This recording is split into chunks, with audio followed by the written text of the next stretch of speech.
Preparing for success in life. Proud to keep education in front of athletics since 1903. At Indiana Farm Bureau Insurance, we're not just good at insurance. We're good at Emma and Jake's just baby-proof their 2-bedroom bungalow to prepare for baby number 1 insurance. We're good at Madeline and Chance's just gave in and became minivan people to make room for baby number 2 insurance. And we're good at Gabby and Nate's just moved to a house with a bigger backyard to welcome fur baby number 3 insurance. Start with Indiana Farm Bureau Insurance and stop knocking on wood. Some see a student athlete working hard in the weight room.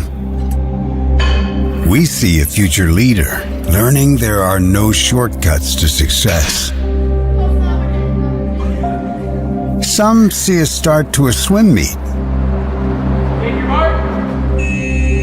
We see the starting blocks for life.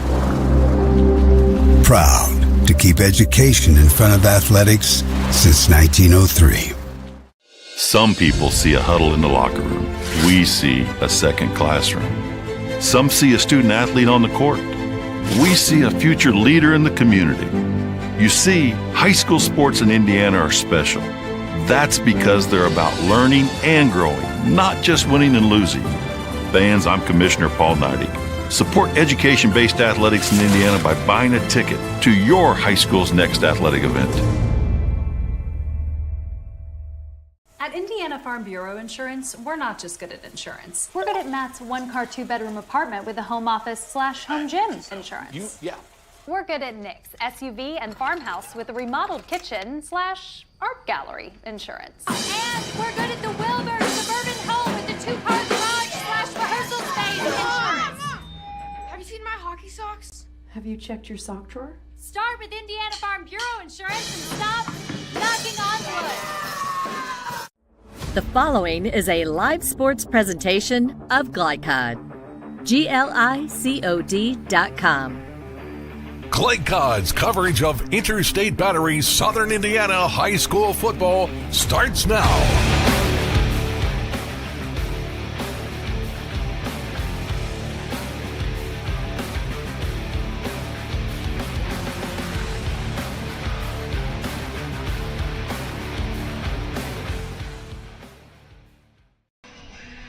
And welcome to Glycod's Southern Indiana High School football tonight, where we have a beautiful night at Ron Wigleb Stadium at Floyd Central High School in Floyd's Knobs, Indiana. Tonight we have a tilt between the Seymour Owls coming in at 2-1 and the Floyd Central Highlanders also 2-1. A conference matchup, and we should have a good one. Let's introduce us. I'm Dr. Todd Carter, and alongside me is Kellen Barnes. And tonight, Kellen, we should have a good one on tap for tonight's ball game. Your thoughts? Well, you know, it's going to be a really high-scoring game in my opinion because both teams love to throw. Both teams love to run a little bit. Seymour loves to throw it a little bit more than Floyd Central. Floyd Central a little bit more balanced.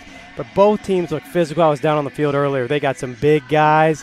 They got some physical guys, and they got some fast guys. I was really impressed with the Jalen Johnson, number 84 for Seymour. Wow, what an athlete. This kid is unbelievable. I'm looking forward to some special things from him and some special things from Brett Perry from Seymour. And from Floyd Central, I'm definitely looking to see what the quarterback Robertson can do. Tristan Robertson, yeah. He is a special player in his own right, and they've got a bunch of very good players. It's going to be an awesome game tonight, Todd. All right, we should have a good one for you tonight, folks. And as you can see, it's an absolutely gorgeous night here at Ron Wigleb Stadium, Floyd Central High School. A look at tonight's weather forecast presented by Mark Stevens with American Family Insurance. Located in Jeffersonville, contact Mark at 812-283-8600 for your insurance needs. American Family Insurance. Insure carefully, dream fearlessly. Well, we've got a temperature just under 80 degrees, a few puffy clouds in the sky, but it is an absolute gorgeous night for high school football. In fact, it's just about perfect. So we should have a good one on tap for you tonight. Well, we will step away, and when we come back, Coach Barnes here had a chance to talk to head coach Tyson Moore of the Seymour Owls. So when we return, you'll get to hear from Coach Moore, and we will have the keys to the game coming up as well on our countdown to kickoff tonight here on Glycod. This second shift, this old pair of pants, this staycation, this brown bag lunch. At American Family Insurance, we understand what it takes to make your new kitchen, that new car, or your new house a reality. It's the same as it takes to protect it, to protect your new life, your future, your dreams. Yes, I'm a dreamer. The only name you need to know for all your auto repair needs is Voinier's Auto and Truck Repair. Sure, our name might be hard to say, but we can fix everything no one else wants to fix. Big or small, we can do it all. Foreign or domestic, if it needs repair, Voinier's can handle the job. The only thing high-tech about us is what we do, and we're up front with you and we'll do the job right. One thing we have to sell is our time, and we won't waste yours. Voinier's Auto and Truck Repair. Family owned since 1981. Call us for all of your auto repair needs. At German American Bank, our communities matter. You can support your community school with a German American School Spirit check card. With each purchase you make, we will donate 2 cents to your participating school of choice. Filling up your tank, buying groceries? Simply use your check card to show your support. Stop in your local German American Bank office, open a checking account, and request your free School Spirit check card. Visit GermanAmerican.com for a list of participating schools. German American Bank, member FDIC. Dubuque County Fair is about to get its face melted! Yeah! 1 second. I guess their faces are safe. This is the... Shut up, Jeff. Yeah, Jeff, shut up. Shut up, Jeff. I don't need your help. Just like what happened in Pittsburgh. Never mention Pittsburgh! When you need to be there, you need an Interstate, the car battery auto techs prefer. Come by Interstate Batteries, 1510 Production Road, Jeffersonville. You never know who you're going to run into at a Skyline. I moved to Cincinnati, and I was playing in bands. I met Michael, and we've been playing and writing music ever since. We live 300 feet from a Skyline, and we go there constantly. And I'm sure there have been multiple times where we've gone before a show and then after the show.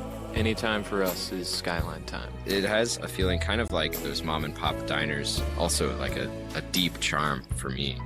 It's just good hangs there at Skyline. I'm a tailgater tailgating to get to my tailgate. I can't go anywhere. But you're so busy watching me tailgate that you don't see the one in front of you. And your cut rate car insurance, it might not pay for this. So get Allstate and be better protected from mayhem. Like me. Contact Floyd Snobs and Jeffersonville Allstate agent Packy Page today. This edition of Coach's Comments is brought to you by Allstate Insurance Agent Packy Page, with offices in Jeffersonville and Floyd's Knobs. Allstate, you're in good hands.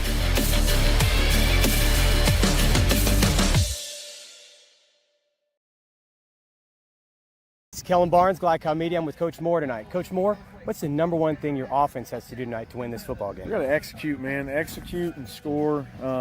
We've been blessed the last few weeks to have a lot of success offensively, and we just got to do what we've been doing, keep our composure and execute. All right, thanks, Coach. And on the defensive side of the ball, what's the number one thing you need to stop for Floyd for the Highlanders tonight? You got to stop at running back. He's a tough kid, senior. We've seen him the last few years. Moves his feet well, runs through contact. I don't know how many tackles he broke on film that we saw. We got to be able to contain him, wrap up, take him down when we've got him. Their quarterback's good. He can sling the football. He moves well on his feet, and they got a good wide receiver core. So we've got our work cut out for us defensively tonight, but I think if we can have some success stopping the run, maybe force them to pass the ball a little bit, do some things and force some turnovers, I think we'll be okay. And one final question, Coach. If you had to pick one special team that would make the play to win this game, which special team would it be for you? Kickoff. I think we got to be able to pin them deep take care of business there, not open any lanes for them. We've kicked off a lot the last 3 weeks, and hopefully tonight's no different. So being able to maybe steal a possession by forcing a turnover or something on kickoff would be huge tonight. Thanks a lot, Coach. Good luck. Go get them. Thanks, man.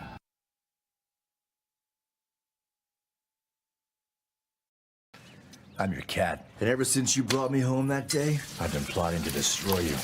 This is a billion years of tiger DNA just ready to pounce. And if you got the wrong home insurance coverage, you could be coughing up the cash for this. So get Allstate and be better protected from mayhem, like meow. Contact Floyd Snobs and Jeffersonville Allstate agent Packy Page for a quote today.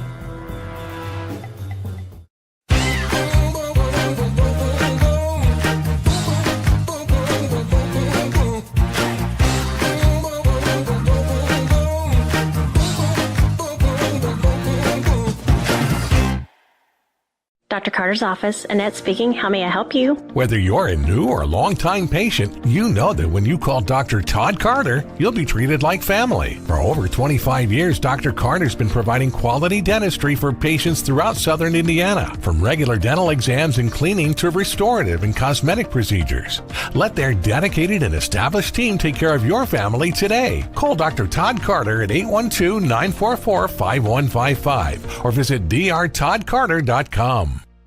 What makes a credit union different or better? As a full-service credit union for the communities we serve, Centra offers competitive rates, online convenience, and a solid network of branches and ATMs. But we think we offer something more. They looked at me as a person, not a number. I would say it's always been a good, personable experience, whether it's over the phone or actually at a Centra location. And we don't just listen to our members. We deliver new services, better rates, and lower fees. Visit Centra.org to learn more.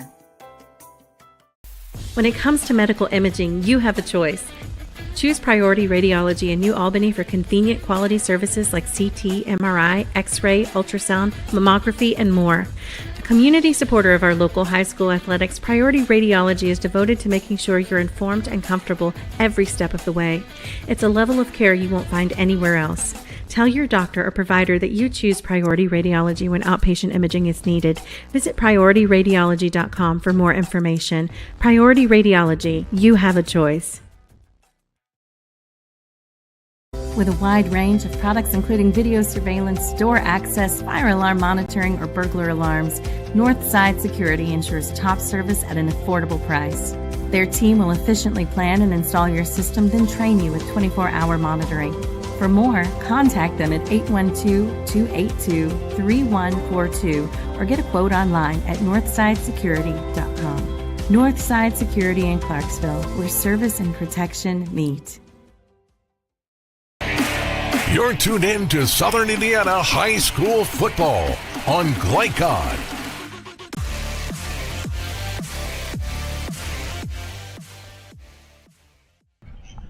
And welcome back to Floyd Central High School, where we have a beautiful night for football this evening between the Seymour Owls and the Floyd Central Highlanders. It's time for Keys to the Game. Tonight's Keys to the Game presented by Northside Security in Clarksville, where service and protection meet. For those keys to the game, let's turn it back over to Coach Kellen Barnes. Coach, your thoughts first on the home Highlanders. Well, you know, Todd, when you look at the Highlanders, they're a really physical team, and I think that they're going to want to, on offense, they're definitely going to want to take care of the ball, first of all, and they're going to want to control possessions. They don't want to give Seymour too many chances with the ball to throw it up and down the field. So in my mind, when I watch on the tape and I see them, they're going to be able to control the clock and really limit the possessions. And then when you look on the defensive side of the ball, it's kind of about containment. They kind of want to slow Seymour down and make them go 10, 12, 15 plays down the field and make them make that perfect drive without any mistakes. And then, you know, ultimately it comes down to special teams with both of them. And so, you know, with Seymour, maybe just a touch of an edge, but really they're very even on special teams, and Floyd Central is going to really have to earn and win that special teams battle to get a W tonight. Okay, well, let's turn the page and look at the Seymour Owls. So your thoughts about the Seymour Owls tonight? Well, on offense, you know, they're going to score points, and I think it's about Floyd Central trying to keep them from scoring as many as they have in the past couple of weeks. But, you know, Brett Perry's a special kid, and, you know, he is going to make some plays that, you know, that you just can't stop. So it's going to be about them continuing to score points on offense. And then on defense, it's about them continuing to take chances and play some man coverage and blitz and get some turnovers and get the ball back to their offense as many times as they can. And then finally, as you heard Coach Moore talk about in the pregame interview, the special teams are a big part of the game. He's looking to pin Floyd Central back and maybe get some 3-and-outs and get some quick scores on the board. All right, so those are tonight's keys to the game. Tonight's keys to the game presented by Northside Security in Clarksville, Indiana, where service and protection meet. This broadcast is authorized by Floyd Central High School with production rights owned by Glycod Media. Our aim is to provide the most positive representation for all participating student athletes, coaches, and game personnel. Thank you so very much for watching. Well, we are going to step away here from some more of our fantastic Glycod sponsors. When we return, I had the chance to talk to head coach James Bragg of the Highlanders. So come on back. You'll hear from Coach Bragg when we return on Glycod.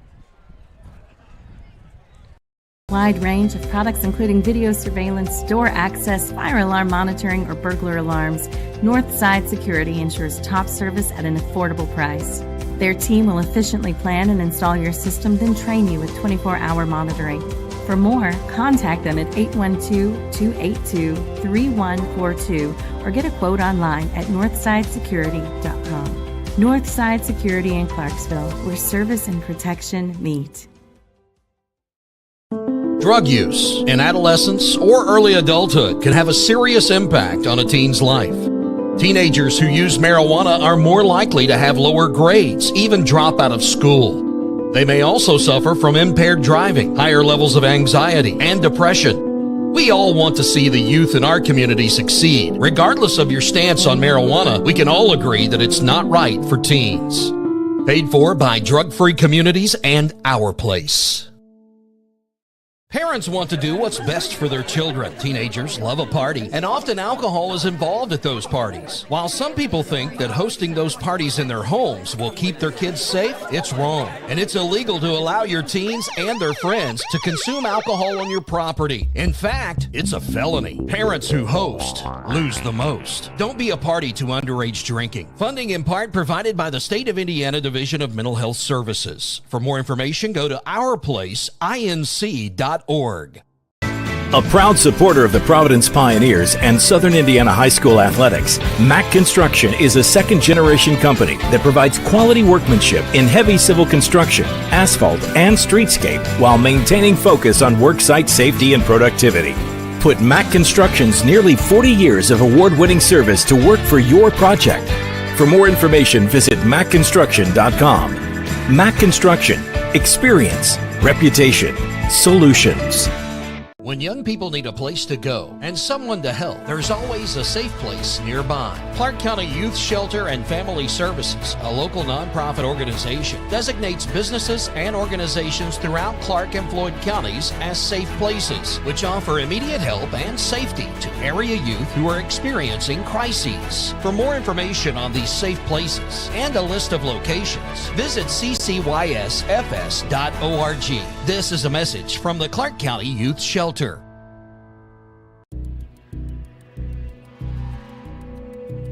In one fell swoop, one innocent city will be left with one burning question. Where's Cobra Guy? What?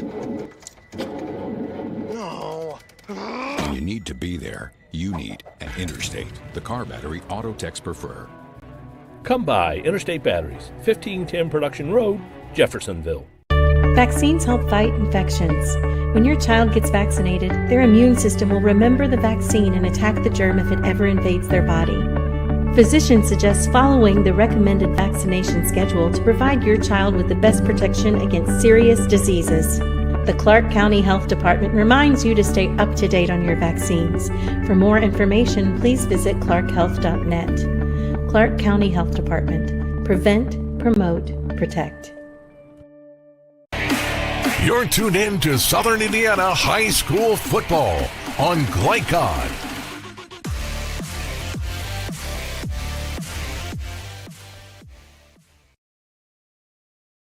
Set for tonight's tilt against Seymour head coach James Bragg. And Coach Bragg, good win last week over Silver Creek. One thing I noted that even after you guys had a running clock, they kept playing. Any chance you used that as a learning tool for your team? Oh, absolutely. We tell them don't stop till the whistle, and like tonight we talked about how it's 48 minutes of football regardless of what the scoreboard says. You got to take the fight to the end the whole time. You can't let up. We talked about being a great team, and great teams finish games. Mediocre teams play with their opponents. You know what I mean? So our goal is always to be the better team, a great team on the field, and hopefully that'll set us up well for not just tonight but down the future. QB Robertson and company looked like they were in sync last week. They're going to have to. I know that's going to have to continue tonight. What are they going to have to do tonight against this Seymour defense? They're just going to have to play. They can't get overhyped up. Sometimes I think in these games that kids think they got to do everything by themselves. And, Tristan last year I think tried to do that a little too much, especially when Bernardi went down. But, this year we got a lot of weapons on offense. We got 4 guys we can throw the ball to. You got Bernardi, you got Sebastian in the backfield. We still haven't even ran Gibson kid yet, but you might see him a little bit tonight, So we have plenty of weapons on offense that we just got to understand. Our boys just got to understand to play their game and don't get caught up in the hype. And like we told them, I said, just take one play at a time. Don't fight for the extra stuff. Just get what we get and get out of bounds, And Tristan did a great job of that last week. We were up, I think, 3 scores. He keeps the ball and runs for 26 yards. Well, last year, Tristan would have fought for like 28 and took in shots after shot, Instead, he scrambled, got out of bounds, and lives to fight another day. And we talked about sometimes that's even better than that quarterback trying to run somebody over, because it's demoralizing for a defense when you give up a big play like that, and then the guy that has the ball just walks out of bounds and you don't get to hit him, you know what I mean? So they just got to play their game. And then defensively, we just have to tackle in space. The Seymour's done a great job this year of getting the ball to their guys in space, and they make one move and they're gone. So open field tackling is going to be huge for us tonight on defensive side of the ball. And our secondary, we challenged them this week that, we've played 2 really good passing teams already in St. X and Terre Haute South, and now we got a 3rd one here with Seymour. And I told them, I said, guys, anybody watch this film, they're going to keep throwing on us. So everybody has to be, doing their job. D linemen, we got to get pass rush. Linebackers, we got to get underneath routes. And secondary, we can't let anybody behind, so we got to tackle in open space. So that's our goal. Well, and you mentioned the D line. I was going to say the line last week played well on both sides of the ball. Little different kind of flavor this week, but how are you going to manage the trenches tonight?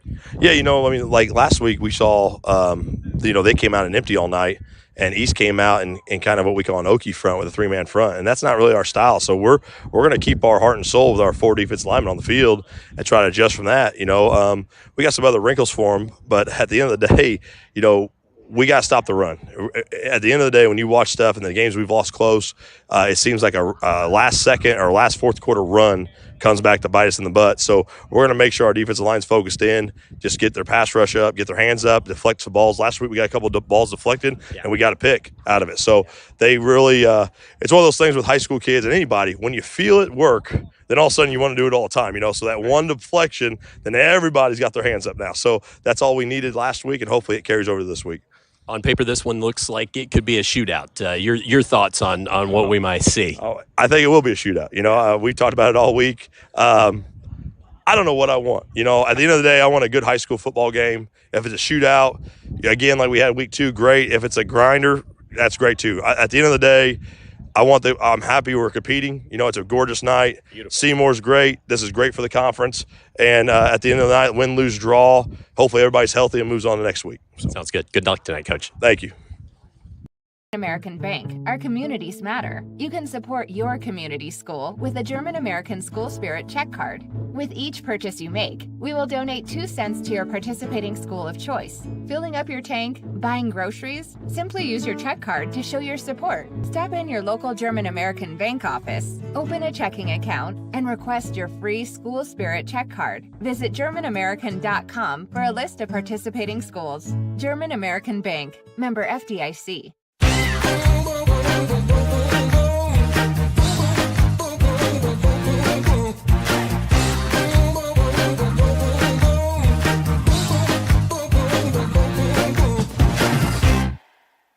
I'm a tailgater tailgating to get to my tailgate. I can't go anywhere. But you're so busy watching me tailgate that you don't see the one in front of you. And your cut rate car insurance, they might not pay for this. So get Allstate and be better protected from mayhem. Like me. Contact Floyd Snobs and Jeffersonville Allstate agent Packy Page today.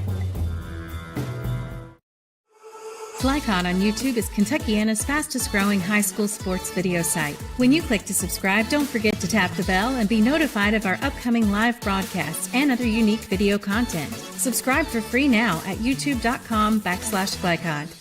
You're busy, always on the go, and when your car needs repaired, you need it done right. At Call's Body Shop, you can make an estimate appointment to better serve you. Just call 812-949-5245 and schedule a time that fits your schedule. They're open Monday through Friday, 8 to 5, and are family-owned and operated. They've been serving Southern Indiana since 1954 at 2801 Mount Tabor Road in New Albany. It's your car, and you have a choice on your repair. Call's Body Shop. Can they fix it? Yes, they can. Let's be honest. You don't see Grandma nearly enough.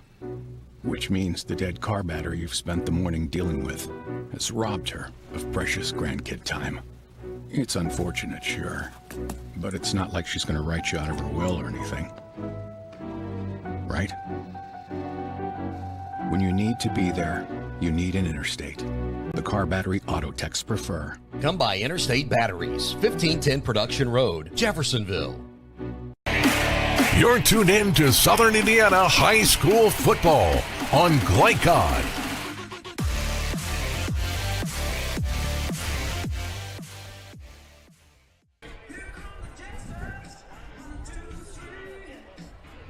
As we are back at Floyd Central High School, it's time for the starting lineups for both ball clubs. Let's first start off with the Seymour Owls. The Seymour Owls go as follows across the front line from left tackle across. Owen Cruz, Ryan Pike, Hunter Wick, Evan Rudisell, and Braden Rorick.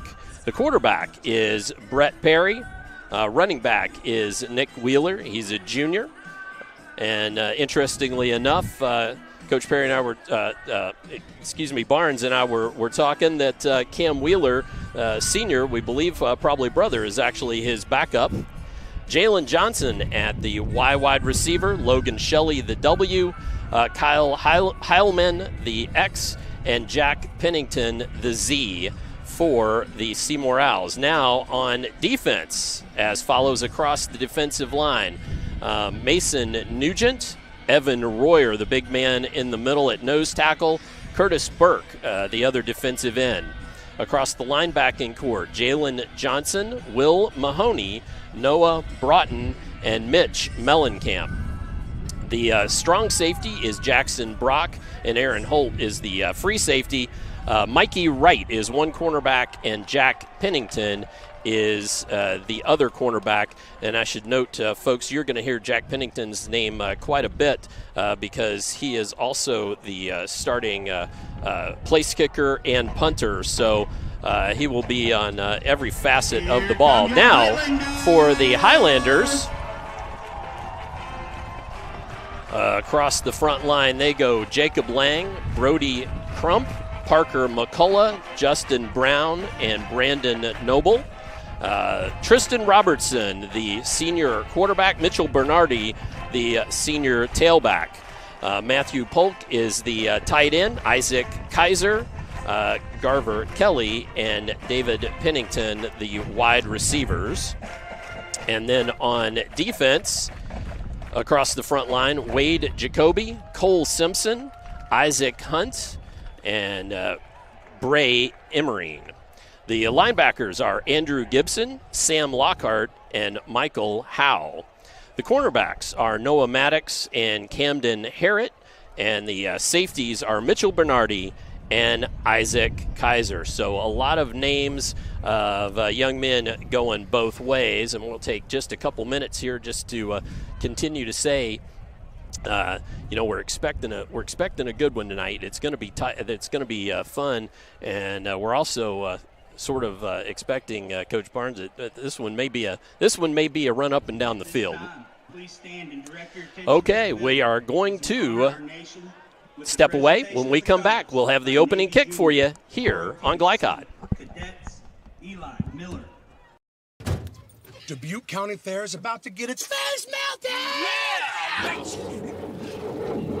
1 second. I guess their faces are safe. Shut up, Jeff. Yeah, Jeff, shut up. Shut up, Jeff. I don't need your help. Just like what happened in Pittsburgh. Never mention Pittsburgh! When you need to be there, you need an Interstate, the car battery auto techs prefer. Come by Interstate Batteries, 1510 Production Road, Jeffersonville. From Glycod, it's Interstate Batteries Southern Indiana High School Football. Interstate Batteries, outrageously dependable since 1952. Tonight's game is brought to you by Jim Butner Auto Group, Southern Indiana's top choice for buying a pre-owned vehicle. Mack Construction, experience, reputation, solutions. Allstate Insurance Agent Packy Page, he puts you in good hands. Clark County Health Department, prevent, promote, protect. Centra Credit Union, centered around you. State Farm Insurance Agent Theresa Lamb, like a good neighbor, State Farm is there. Priority Radiology in New Albany, you have a choice. And by German American Bank, Skyline Chili, Clark County Youth Services, Northside Security, and Call's Body Shop. Now to the field for all the action from Glycod on Interstate Batteries Southern Indiana High School Football.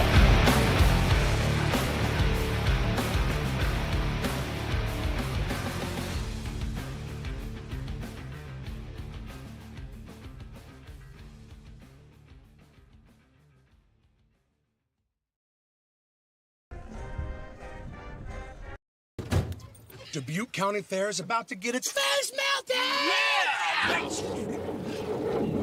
1 second. I guess their faces are safe. Shut up, Jeff. Yeah, Jeff, shut up. Shut up, Jeff. I don't need your help. Just like what happened in Pittsburgh. Never mention Pittsburgh! When you need to be there, you need an Interstate, the car battery auto techs prefer. Come by Interstate Batteries, 1510 Production Road, Jeffersonville. From Glycod, it's Interstate Batteries Southern Indiana High School Football. Interstate Batteries, outrageously dependable since 1952. Tonight's game is brought to you by Jim Butner Auto Group, Southern Indiana's top choice for buying a pre-owned vehicle. Mack Construction, experience, reputation, solutions. Allstate Insurance Agent Packy Page, he puts you in good hands. Clark County Health Department, prevent, promote, protect. Centra Credit Union, centered around you. State Farm Insurance Agent Theresa Lamb, like a good neighbor, State Farm is there. Priority Radiology in New Albany, you have a choice. And by German American Bank, Skyline Chili, Clark County Youth Services, Northside Security, and Call's Body Shop.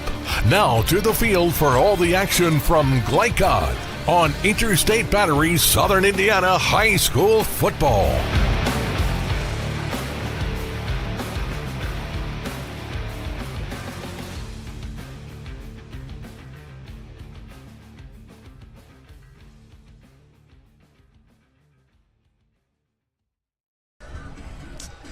As we await the captains from both teams coming out to the central part of the field, we've got the chance to, again, just talk about what we've got going to have for you tonight, folks. And Kel and I are both in agreement that we think this one might be a shootout. This one might be a fun run up and down the field. Whoever has the ball last could win it. Now, that's what we'd like for you guys, too. Watching at home, carrying us along on your mobile device, we'd love to have a shootout come all the way down to the end. We're definitely going to see some points, I can tell you that much. We're going to see the ball go up and down the field a little bit, and we might see some turnovers. We might see some fun plays. We might see a little bit some sloppy plays here. It's always going to be a little bit chaotic on a Friday night. You never know what you're going to get. Big conference game here, especially. All right. So Floyd Central must have won the toss, and they elected to receive just like they did last week against Silver Creek. So that's always an interesting thing. Lots of teams like to defer, but I think with the offense that Floyd Central has, Coach Bragg 2 weeks in a row wanting to take the opportunity to maybe put points on the board. Yeah, make a little statement here, maybe control the pace a little bit, make a show of it. You know, maybe he's got something tricky up his sleeve here on the kickoff return. Well, if you guys heard Coach Bragg during the pregame interview, he did talk about the fact that they would possibly be given some different looks out of the backfield, and he didn't exactly say trickery, but watching his eyes as he talked about that, it at least gave me the feeling that there was a chance that there might be some interesting things pulled out, but we'll just have to wait and see. Well, you always want to kind of start with your bread and butter and see how you line up with the other team, but, it's always good to also have a play or two in your back pocket that is going to get you a free one. All right, so back for the Highlanders should be, usually it's Sebastian Robertson and Mitch Bernardi, but it looks like they have changed that up a little bit. And for sure back there is Mac McFarland on the near side. And it looks like the far side, looks like it's possibly Lucas Howe. Whoever it is, they just caught the ball at about the 12, and away they go. Out to past the 30, and then brought down. Let's see who that was for sure. Is that actually a 28? That's Vance Broadway. Vance Broadway. It was a good return. He caught it, ran straight up the field like he's taught to do. No jukes.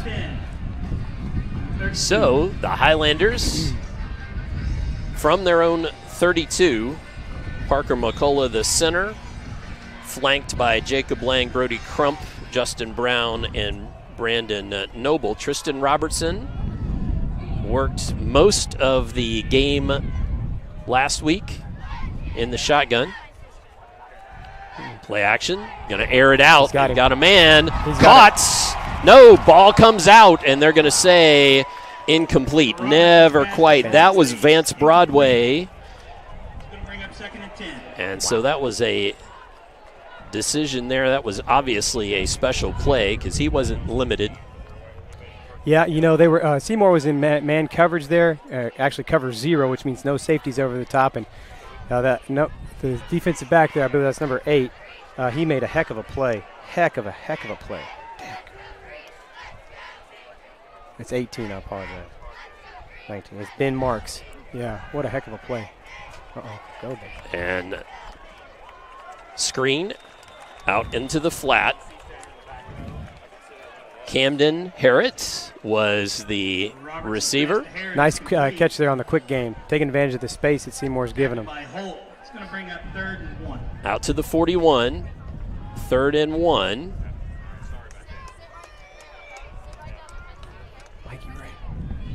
And you guys will always get first shot, but they're going to try to reinforce it, but they're going to let you all stay up here tonight.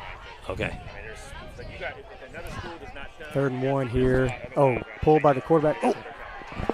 Dang. That was an outstanding play by number 84, Jalen Johnson.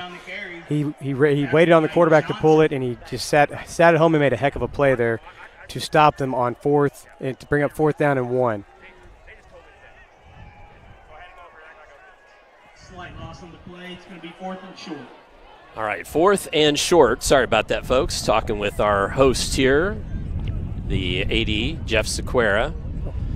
Caught at the 35. So just like last week in electing to receive the ball, the Highlanders needed to punt it away. Now let's see if their defense can do anything, but this will be our first look at the Owls offense. As you can hear the wind up here a little bit, folks. It's gusting a bit on top of the press box, and we also should note that punt looked like it definitely was held up a bit by that wind. It was a heck of a catch. It was actually going backward at the end, and Pennington made a heck of a catch there on that fair catch. Brett Perry at quarterback, man in motion. That's Johnson. takes the snap, throw on the left, caught, and falling forward. Nice second effort, Kyle Heilman. Kyle Heilman, the senior. Nice easy pitch and catch to get Perry going this evening. It's just a little slant in front of the coverage there. But again, you're looking at a Floyd Central defense that's going to want to contain there. Just keep it all in front. So second and short here for the Owls.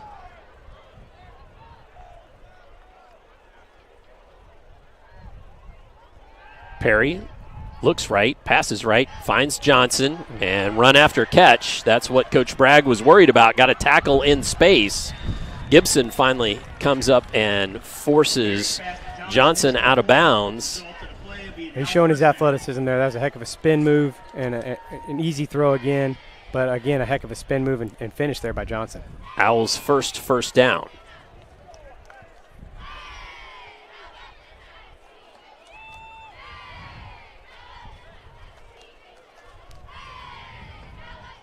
So Perry, two wide receivers to the right, one on the far left side. Handoff inside. That was Wheeler, Cam Wheeler, I believe. Yes, it was. Cam Wheeler gets up off the bottom of the pile. Again, short gainer. To me, that run by Seymour is just to keep Floyd Central honest. They want to throw the ball around quite a bit here, and it's a good run. It was a good gain. But, Floyd Central's got to hold up against the run and force them just to make sure that they can only pass. Make them one-dimensional. Yeah, make them very one-dimensional. Because if they can run and throw, it's going to be a long night. Perry takes the snap, throws left. Ball and the defensive back, Max Milner, got there at the same time. Kyle Heilman, the intended receiver, took a lick. That was one of those wrinkles that Coach was talking about in the pregame interview. They kind of squatted the corner over there and pressed, and then they kind of jumped the route there. They surprised Perry a little bit there. Brings up third down. 3rd and 6 for Brett Perry. Had 5 touchdowns last week. 373 yards. Very impressive. Floyd Central's got to find a way to get some pressure here, Todd. Johnson in motion. Right to left. Going to load that side of the field. Perry looking that way. Throwing long. Caught. Heilman with a spectacular catch there. That's another first down. Well, Todd, that's an example of there's no pressure up front, and the corner's forced to play him Heilman out there for a long time. And he kind of lost him there in coverage when he looked back to play the ball, and Heilman just made a heck of a play on the ball.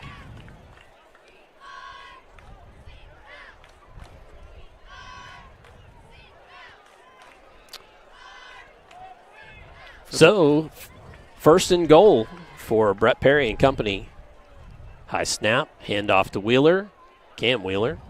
He gets to the line of scrimmage, but no more. Great play there by the front line of Floyd Central standing up against that run.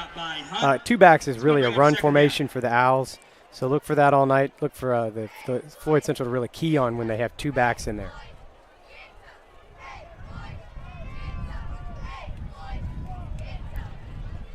So Perry takes a walk to the sideline there to see if he can't get that play directly from the coach. And now he's going to head under center, single back, Cam Wheeler back there. Bootleg, and he's got an open trip to the end zone, tackled, but he's already there. So Brett Perry with the first score of the game from 5 yards out. He can do it all, Todd. He's a pretty good player out there. Yep. I tell you what, that's a little trick there. That little naked boot run. Floyd Central selling out to stop the run with the tight end that's a key, and they kind of threw a little wrinkle in there. So Brett Perry, the quarterback, with that 5-yard TD run. Now we've got Jack Pennington, and kick was blocked. Actually, I think more than anything, it was just rushed, and that led it to be kicked right into the back of the line. Well, with our score, 6-0, we're going to take a break. When we come back, we'll have more first quarter action for you here on Glycod. There we go. American Bank, our communities matter. You can support your community school with a German American School Spirit check card. With each purchase you make, we will donate 2 cents to your participating school of choice. Filling up your tank, buying groceries? Simply use your check card to show your support. Stop in your local German American Bank office, open a checking account, and request your free School Spirit check card. Visit GermanAmerican.com for a list of participating schools. German American Bank, member FDIC. You're tuned in to Southern Indiana High School football on Glycod.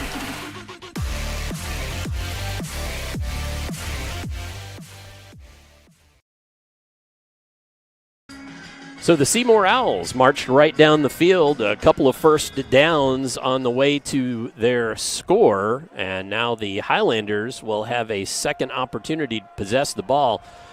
But, Kellen, you know, we were talking in the pregame about Floyd Central holding on to the ball, not letting the Seymour Owls offense back on the field, and as there's going to be a flag on that attempted onside kick. Yeah, you're going to have illegal touching there, and Floyd Central will definitely not let them have another kick at that. Todd, back to what you were talking about. Yeah, they gave up the big play there to Heilman, and that's really what jump-started that drive. You know, Seymour was just kind of dinking and dunking it there, and then they went over the top, and they got the big play down to the inside the 5 there. But you know, Floyd Central again, they got to get some pressure up front. You can't expect those defensive backs to cover for 6 to 8 seconds. Well, and we talked in the pregame about line play and how, you know, which in the trenches who's going to win out, and you're right, with no pressure. Again, here's the special teams play we talked about. Yep, kickoff. The Owls looked like they were going for an a surprised onside kick there, and they give Floyd the ball here on their own side on Seymour's side of the field here. Let's see what Floyd can do. So Robertson and company, handoff. Bernardi, he's got a blocker, makes the first man miss. That's Pennington, spins him out of bounds. He is a physical runner, Todd. He is very physical. 6 feet tall, 210 pounds, a senior, and gain of 5, almost 6 there. Going to bring it down to the 40-yard line. Best play of the night for Floyd so far. Well, and I think Floyd Central, you know, they want to have a balanced attack, and they just so they can throw Seymour off, spread things out. Yeah, that's what it looks like they're going to run here. Stacked receivers, run play. Bernardi right up the middle. He's got the first down and more. That was an awesome run. They set him up pretty good. With that 3-man front, Seymour's very vulnerable when they get spread out because they bring all their guys out to guard the receivers. Very, very vulnerable there. And that was snapped early. Bernardi has to fall on it, and that one. Flag on the play. It's going to be an illegal motion, which the Highlanders going to be happy as clams about, I think. Well, we'll see. Yes. So it'll still be first down. It'll just be first and 15. First and 15, yes, yeah. Sir. That was a little bit of miscommunication there. Half the team wasn't even set. False start on the offense. Be a 5-yard penalty. Repeat. First down. So not sure where that miscommunication came from, but Highlanders back up 5 yards on that first penalty of the night. And now run up the middle. Gets it back to the original line of scrimmage, give or take. So it'll be 2nd and 10. They're giving Seymour a nice dose of Bernardini, and you know, he's doing a good job of eating up some yards and making him forcing them to bring him to the ground. He's very physical. So that'll bring up 2nd down, and the Highlanders trying to keep this drive moving. In shotgun, Robertson, man in motion. Oh, he kept it. On a keeper, takes it right back up the middle and falls forward. It's going to be not quite the first down, couple of yards shy, it looks like. Yeah, we're looking at about 3rd and 2 here. It's going to be 3rd and 2. Great play call. That's one of the staples of Floyd. They run that jet, and then they keep it off the quarterback. You could see Seymour pointing it out on defense, and they chase it. Everybody ended up chasing the jet, and they forgot about the quarterback. So this is Third and very manageable after being second and long for the Highlanders. Robertson, handoff. Bernardi right up the middle. He's got the first down and falls forward for a whole lot more inside the 15-yard line. Well, I just talked about the vulnerability in the middle of the Seymour defense because they have so few defensive linemen. Now, as you see, they brought in a big body for like a goal line formation, but again, they're still vulnerable up the middle because they're splitting their tackles now. Look for Floyd to keep exploiting the middle of the Seymour defense. I formation, pistol look, I should say, and Bernardi is right up the gut.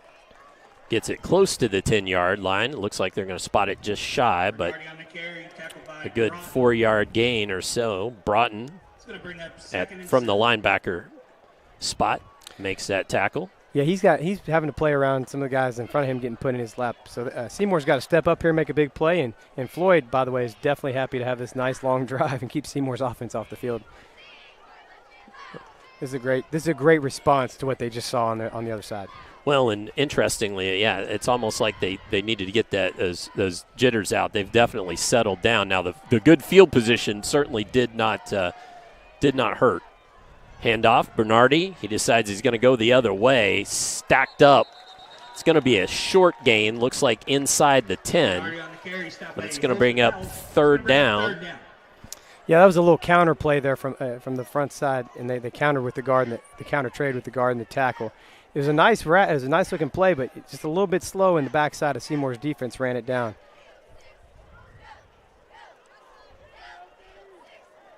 Three wide receivers to the left-hand side, one to the far. Bernardi back there with the quarterback, looking to throw left and into traffic. The intended receiver was Kaiser, but nearly picked off. Wow, and they were in man coverage. They got what they wanted.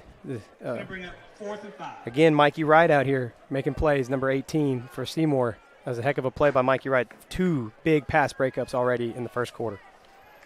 And it looks like they're going to go for it. Looks like they are going to go for it here. Harrett checked in. One other Highlander there. I didn't see who that was. Kaiser's on the far side. Harrett to the near. Bernardi in the backfield. Looks to throw. Here comes some pressure. It's going to be a hold, I believe. Just throws it up.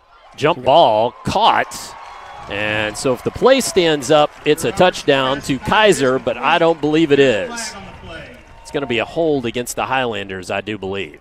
Yeah, one of the defenders for Seymour definitely got tackled right in front of the quarterback for Floyd there. I think it was Will Mahoney, the linebacker, had a whole lot of pressure there. Yeah. That one was an easy one. That's where the referee doesn't even throw it up in there. He just kind of drops it because it's so obvious. On the offense. But again, another nice play, nice scramble there for Robertson. He's a good player. They need to let him do a little bit more with the offense. I think they have some more set up for him, but that was another nice play, moving around, making a nice throw. So Highlanders penalized, said 10 yards, but that shouldn't be right, is it?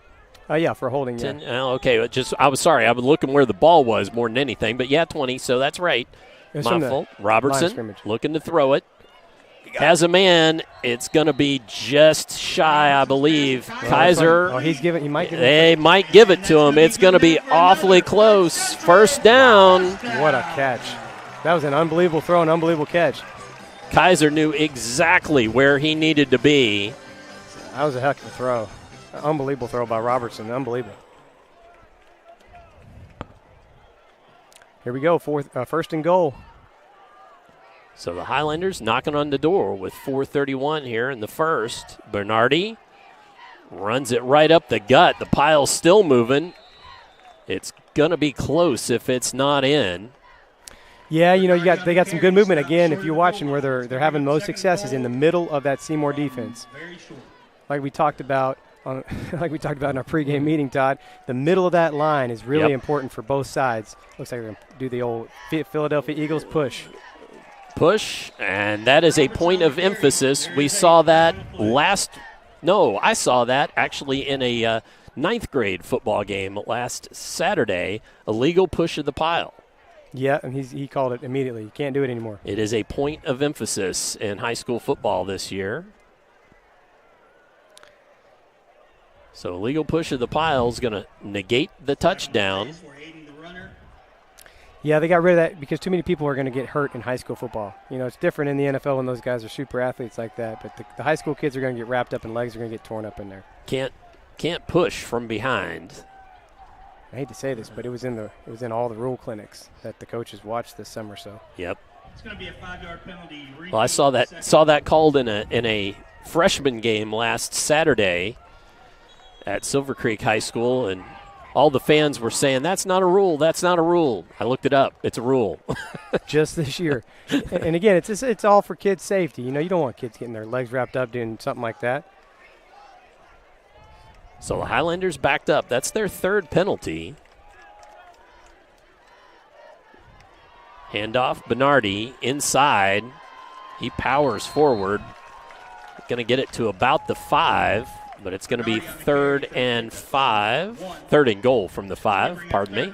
And I think we're in for 2 more downs, Todd. I believe so, yep. If history teaches us anything. But, you know, if you notice, too, the clock's still running, and we're down under 4 minutes in the first quarter. So this is definitely what Floyd Central had in mind. They've had a hold of the ball for a while, and they're making Seymour wear themselves out on defense. Garver Kelly checked into the ball game. Kaiser is the receiver on the near side. Kelly on the far. Bernardi in the backfield. Handoff to Bernardi. He smells pay dirt and bowls a man over in for the touchdown. That's a heck of a run. They've been pounding him in the end, up the middle, and then they went on the stretch zone for the touchdown.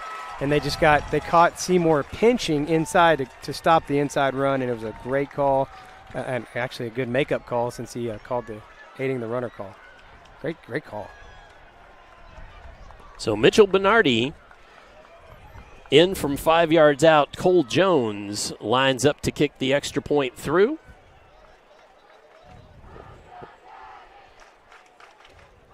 McCullough, and then down and held there by Romney. Jones with the extra point, and that gives Floyd Central the lead, 7-6 with 3:21 left in the first quarter. Let's step away. We'll be back with more first quarter action for you here on Glycod. Is what excellence in construction looks like. It's a startup company that launched in 1980 under the leadership of a husband and wife team who had a vision for growing something great, the American dream. It's 2 sons who have worked hard and earned the opportunity to carry on the legacy from the ground up. It's nearly 300 employees with common culture and commitment to construction. Some of the region's most visible and ambitious projects with the same heart, passion, and drive. It's our experience, our innovation, our reputation, and core values that set us apart. Mack Construction. This is what excellence looks like.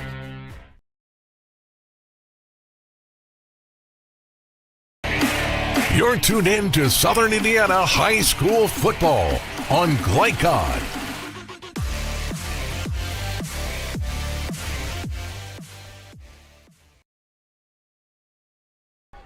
As Cole Jones, who was a perfect 8 for 8 last week on his extra points, knocked through the point after to give the Highlanders a 1-point lead.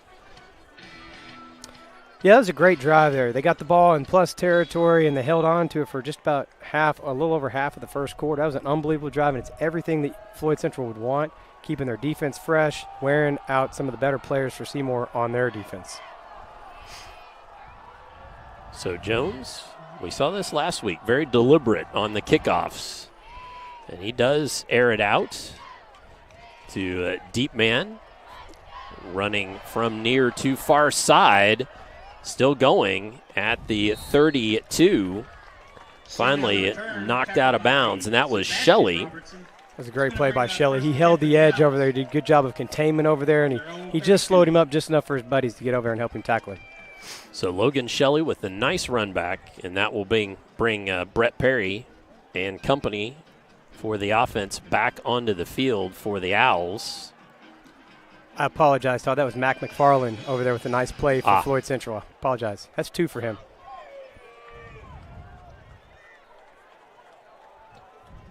So Perry, 3 wide receivers right, 2 lefts, 5 total. Empty backfield. Looks to throw on a quick slant. Intended receiver was Pennington. Some tight coverage there. Very tight. But again, you run into guys playing both ways, and I'm sure they're used to it at this point, but that was a good play and a good try to beat that man coverage. Some good aggressive coverage there by Floyd Central. Usually those quick slants are open, so we'll look for more of that. Yeah, I would look for a run here because they're spreading Floyd pretty wide and pretty thin. Perry calls for it and rolls out. Right side has a man. That's Johnson. Makes the first man miss. Makes the second miss and more. Finally, Highlanders flock to the ball. It's going to be near the first down marker.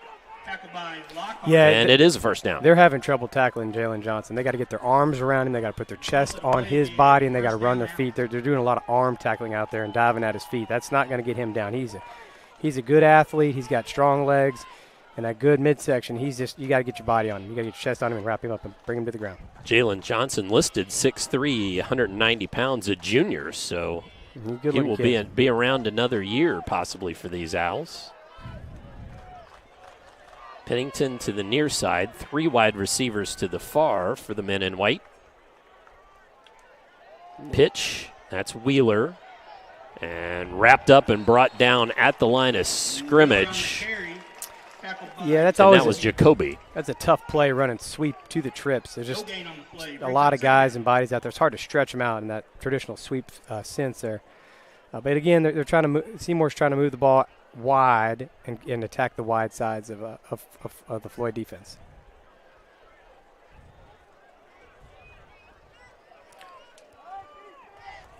So Perry, Wheeler in the backfield with him, 3 wide receivers to this near side.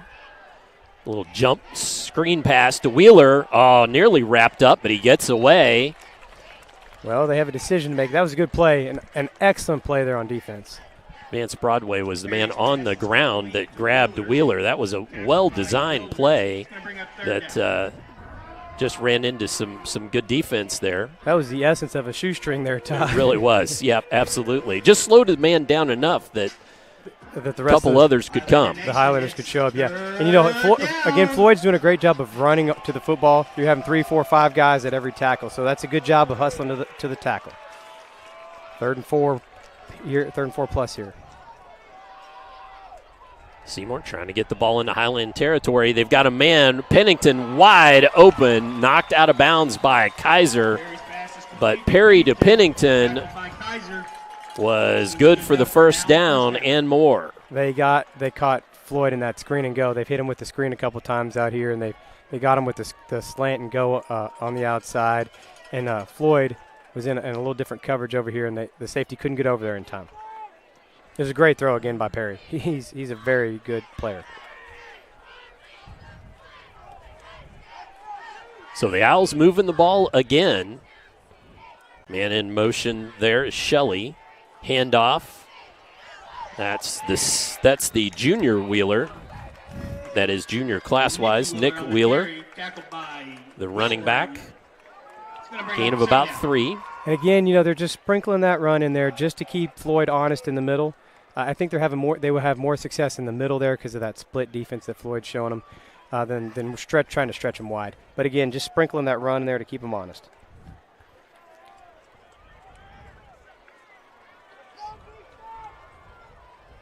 See what kind of formation the Owls bring to the line of scrimmage this time. Couple wide receivers far side, one near. Man in motion, that's Johnson. Rolling that way is Perry. He's got a man open, and that's Shelley. Ball comes out, no flag. Well defended. Very well defended. He had him early, and he was rolling out, and he just couldn't stop his feet quick enough to throw it back across his body. It ended up being behind him a little bit. That was Andrew Gibson, the linebacker, running with the wide receiver, and then Isaac Kaiser. came in to also be involved in that. That's a heck of a route combination, and it's a throwback. You can only trust a senior quarterback to make the correct decision on a throwback play like that. I was surprised they didn't hit Johnson in the flat. He was, again, wide open. To me, he's a guy that they want to get the ball to as much as possible. Trips to the far side. Pennington to the near for the Owls. One man in the backfield, Cam Wheeler, looking to throw. It's that same jump screen, and that's going to go. Touchdown. A 22-yard touchdown throw for the Owls from Perry to Cam Wheeler. Yeah, Todd, they did a great job of clearing out that whole side and getting that this little halfback screen right back to the empty side. Pennington did a good job of dragging everybody across with him, and there's nobody left to tackle Wheeler, the elder. 8 seconds left here in the first quarter. Now let's see if they're going to go for it. I kind of thought they might, the Owls. After that last kick attempt. Try to get 2 points on the board here. And pass out and stopped. Nicely defended there. Heileman was the receiver. I saw lots of empty running room in front of him, but Bernardi came up and spun him out of bounds. We're going to keep it right here as the end of the quarter is coming up in just about 8 seconds, but we will have a kickoff first. Well, I tell you what, Todd, that was a heck of a play there by Bernardini. I mean, he grew up. That's a tough route to stop. They motioned the receiver back in, and they ran him back out to hide him and kind of pick him, so to speak, off of the other receivers. And Bernardini went through the pick and made the tackle. I thought he was clear to the end zone, and Bernardini just showed up there and made a heck of a play. That is a huge deal, considering that if the Highlanders can get the ball back in the end zone, they definitely have the upper hand in the extra point category. Pennington set the kick for the Owls. So Pennington's going to kick the ball away. And McFarland. Tell you who we are. Kellen Barnes is our analyst tonight. I'm Dr. Todd Carter. Jeff Cooper running our camera. Executive producer is Steve Bird. Kaylee Williams running our camera again this week and doing a fantastic job. A WNAS student from here at Floyd Central High School. Our thanks to Floyd Central Athletic Director Jeff Sequeira for hosting us here this evening and allowing us to broadcast this game. Pennington puts the boot to it, and it comes to the deep back there, as that's Vance Broadway still going, trying to have the ball ripped loose, but he held on for dear life. That gets it to the 37-yard line, but we will have to wait to see the Highlander offense until the second quarter. Come on back. We'll have that for you here on Glycod. This second shift. This old pair of pants. This staycation. This brown bag lunch. At American Family Insurance, we understand what it takes to make your new kitchen, that new car, or your new house a reality. It's the same as it takes to protect it. To protect your new life, your future, your dreams. Yes, I'm a dreamer.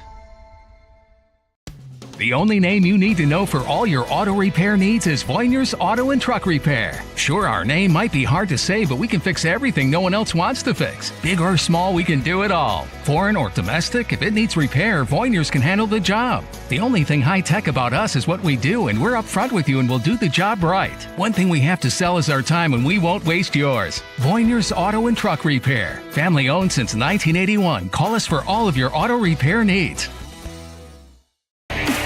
You're tuned in to Southern Indiana High School football on Glycod.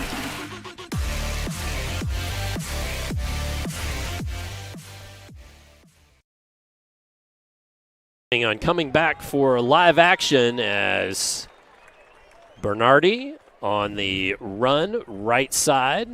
Bernardi on the carry. Bernardi again, that's 4.5 yards there. That's a great opener to the drive. And again, it just reminds Seymour what we're out here to do. We're out here to play football. We're going to grind it in your face all night long. Can you handle it? So second quarter just underway here. Stacked wideouts, 4 total, 2 on either side of the ball. Bernardi in the backfield with senior Robertson. Handoff, and well defended, but still a nice run up the middle for about another 4 yards. Going to bring up 3rd and short. Another example there, Todd, of Floyd Central really spreading out that Seymour defense, and they're very vulnerable in that 3-man front against the inside run. And Bernardi is doing a great job of cutting back whichever way against the nose guard.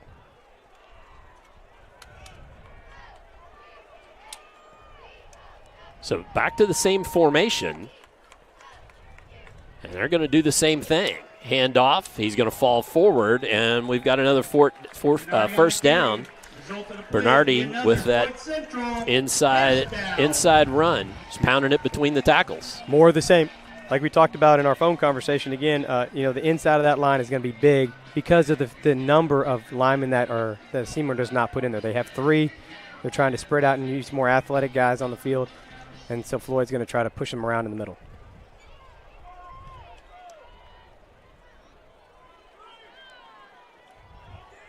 As Floyd lines up just on their side of the 50-yard line. The sweep with Kaiser into Seymour Owl territory, down to about the 44-yard line. Nice first down play. Going to bring up 2nd and about 4. For sure. They also had the inside part of that play with Robertson. They'll probably tell him to keep that next time because the hole inside was actually bigger than the hole outside. Seymour looks like they're getting a little bit tired in the middle there. They're kind of taking a lot in the mouth right now. Seymour line, Nugent, Royer, and Burke playing that 3-4 style defense. Robertson, handoff. No. Looks to throw it deep and caught. What a play. That was nearly picked off. Thought I was going to be calling an interception, and instead that is Garver Kelly. Well, that's complete for the first down. That is the first completion against Mikey Wright, and he even got it. It looked like he got his hand on it there, but what a play by Kelly. That was unbelievable, Kelly, because the ball got tipped by Mikey Wright. Mikey Wright had the inside spot, but sure. The ball was just off of his fingertips. And great play by Kelly, and he made the catch and secured the ball. Perfectly thrown. Outstanding. Again, we have 2 great quarterbacks here tonight. This is a fun game. Robertson on the RPO keeper, and he looks like to have a lane. Touchdown. 10-yard touchdown run for Tristan Robertson. What a great play call. They've been pounding it inside, and then they finally let him keep it. I thought we'd see him keep it here. We talked about that back here toward midfield right before that big play, but they have the quarterback option because Seymour's crashing so hard on the running back. Bernardi, what a great call, what a great read by the quarterback. Now Jones is going to line it up again. Grayson Romney, the holder. Parker McCullough, the long snapper. Jones, a couple of steps to his left. And here comes the pressure, but the kick is up, and the kick is good. So Jones, with the extra point, makes it Highlanders 14 and the Owls 12. Let's take a break. Come on back for more second quarter action on Glycod. Skyline for me is like my second home. So I started off at drive-thru, and then the next thing I know, I was serving full-time. My favorite regulars are always the ones with the kids. We're just laughing, talking, catching up on whatever's going on in our lives. Sometimes when I'm working the drive-thru, I'll hear a specific voice, and I know exactly who it is. When they pull around, I'm so excited to see them, and they're just as happy to see me. Skyline is more than just a restaurant to me. It's a fun place to work, and it's a fun place to eat. You're tuned in to Southern Indiana High School football on Glycod.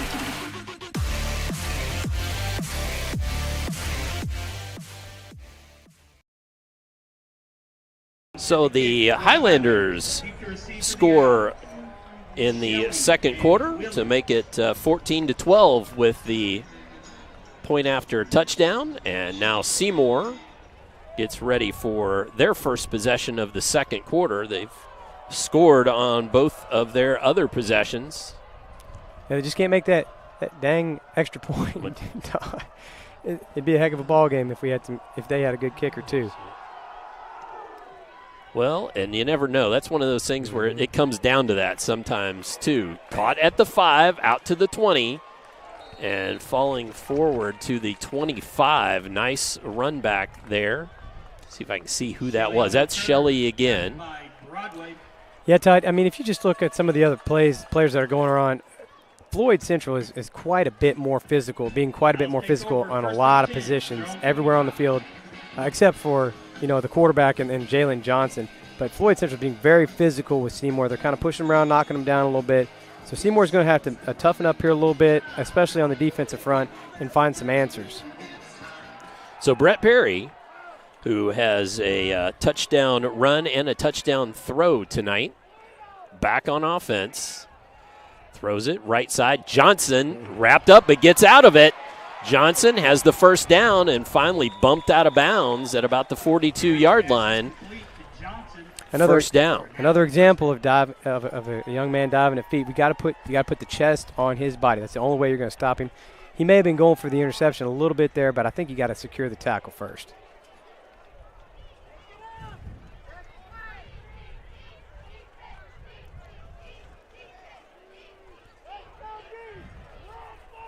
So Perry and company, 2 wide receivers to the far side, 1 to the near. Cam Wheeler back there with him. Handoff to Wheeler. He made the first man miss and finally knocked down by Milner. So another Owl first down. And had Milner missed, that was off to the races.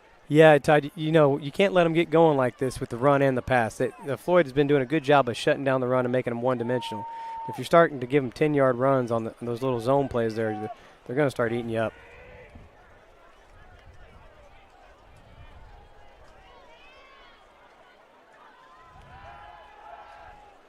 Touchdown.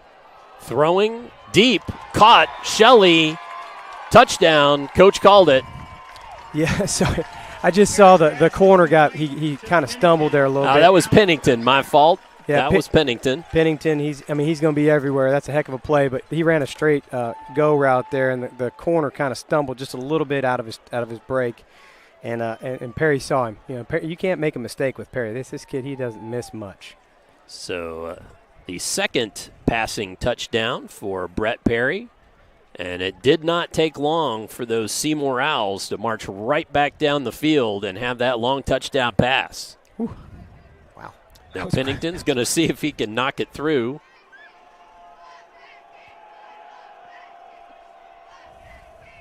And again, kick into the back of the line. So a 4-point lead for the Owls, as the Owls have 18 and the Floyd Central Highlanders have 14. Let's step away. Come on back for more here on Glycod. How long was that pass play? Did you get it? I'm your cat. And ever since you brought me home that day, I've been plotting to destroy you. This is 1 billion years of tiger DNA just ready to pounce. And if you got the wrong home insurance coverage, you could be coughing up the cash for this. So get Allstate and be better protected from mayhem, like Meow. Contact Floyd Snobs and Jeffersonville Allstate agent Packy Page for a quote today. You're tuned in to Southern Indiana High School football on Glycod.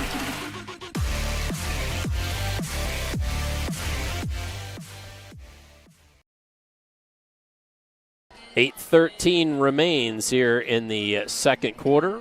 A 4-point ball game as Seymour has scored a touchdown. And different kicker coming out. This is Ritter. Yeah, Jordan Ritter. Jordan Ritter coming out to kick for the Owls. Senior. A senior.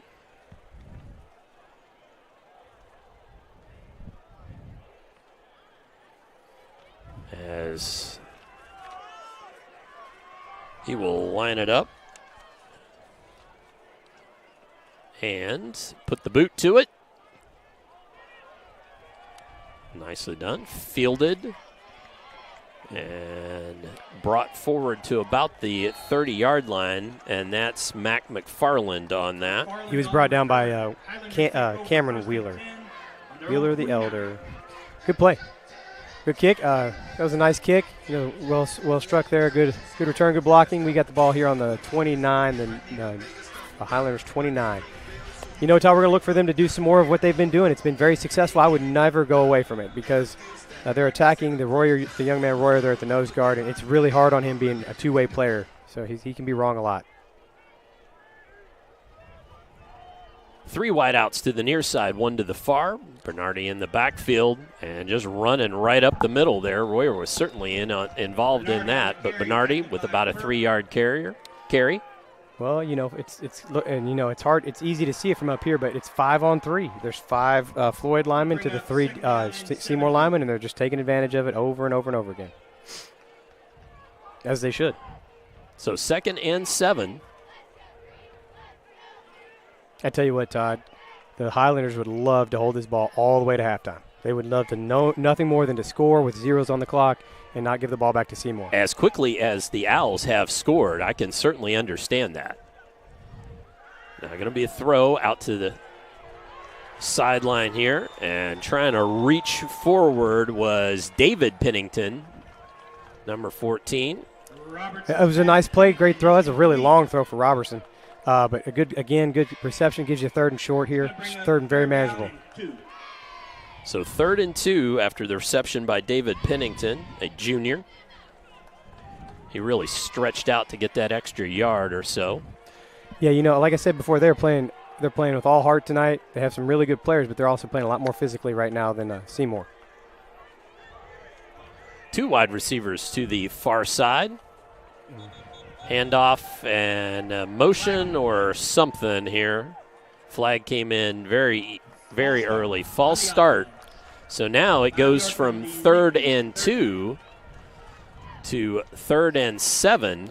And that is the one area that the Highlanders have had some trouble tonight. That is their 4th penalty for 25 yards total. So. And Todd, Seymour was stemming their line, moving their line. Their defensive line had kind of caught Floyd by surprise there, and one of the inside guys jumped. I think it was the right guard. 3 wide receivers to the far side.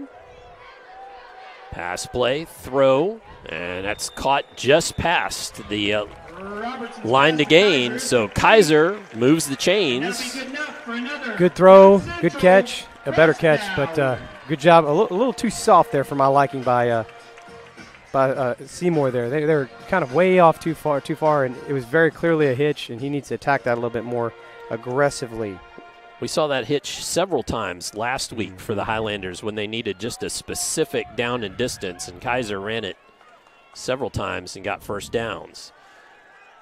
Nice sneakery there as Harrod breaks away, has the first down and a little more into Owls territory. Now, Todd, that they have that inside run established, Seymour is so vulnerable because they're all attacking it so aggressively that everything on the outside, that's a really good play call. And that's a great part of their offense, but that's a very good play call, and it's definitely taking advantage of what they've done inside. So stacked wide receivers again. We've seen this formation a number of times.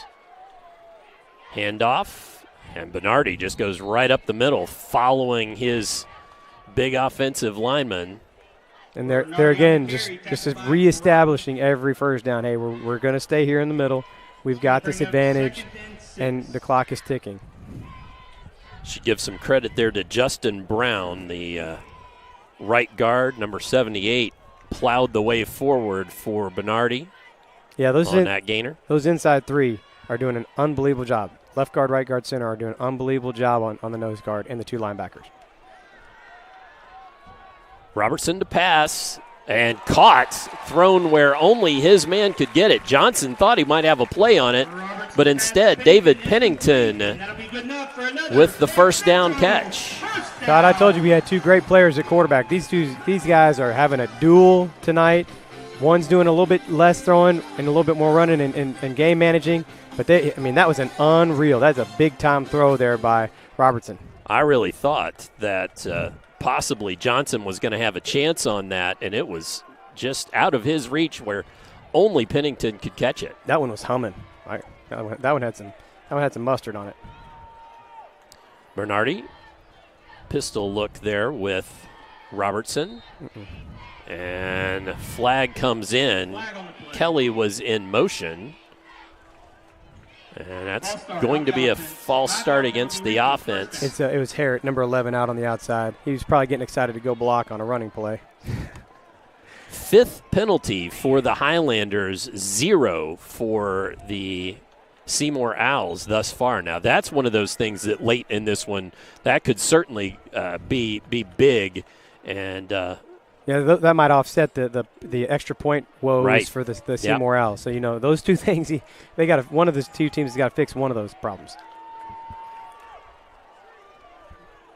So Robertson.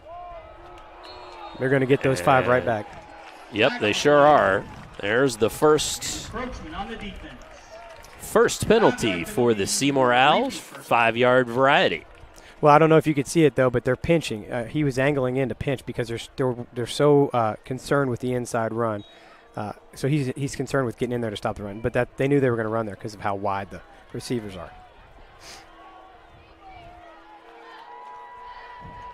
So the Highlanders come back to the line of scrimmage. Robertson, shotgun with Bernardi behind him. 3 wide receivers left. Handoff, Bernardi. And he just runs it right up the gut.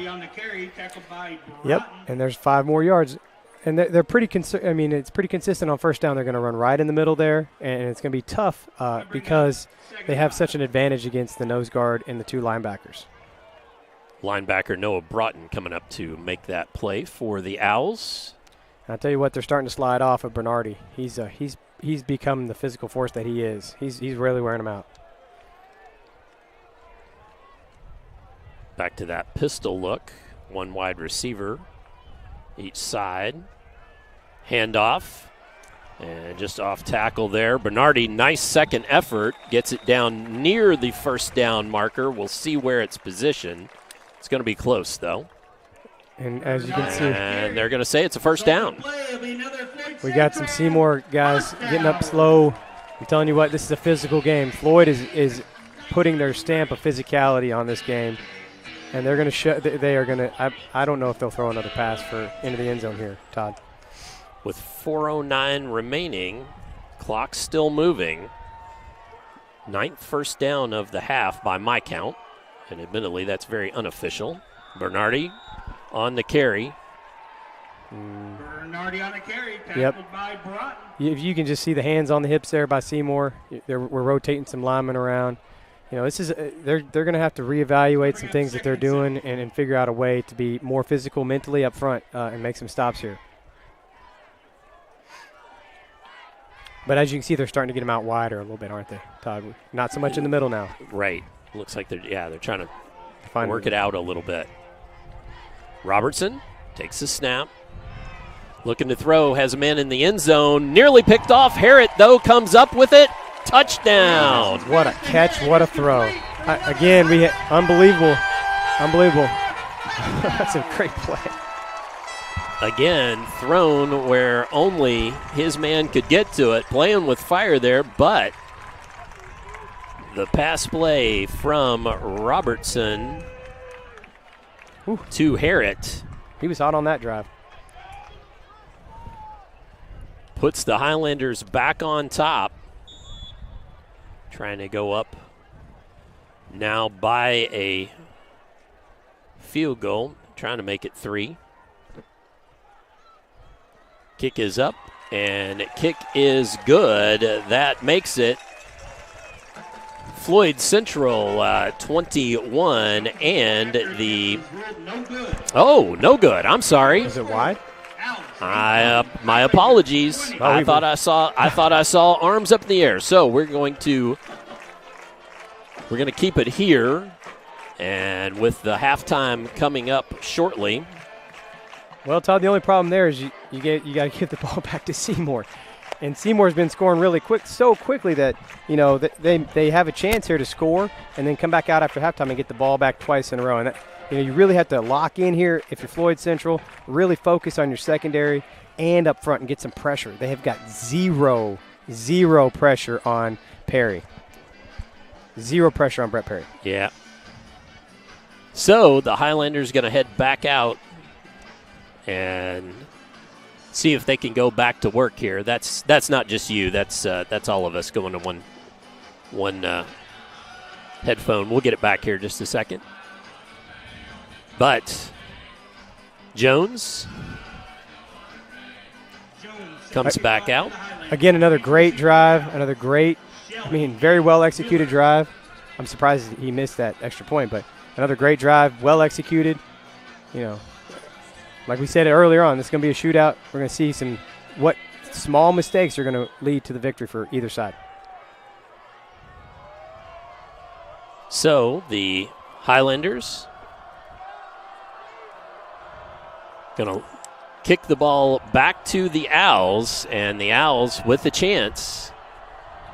With 3:20, we've seen them score in a whole lot less than that.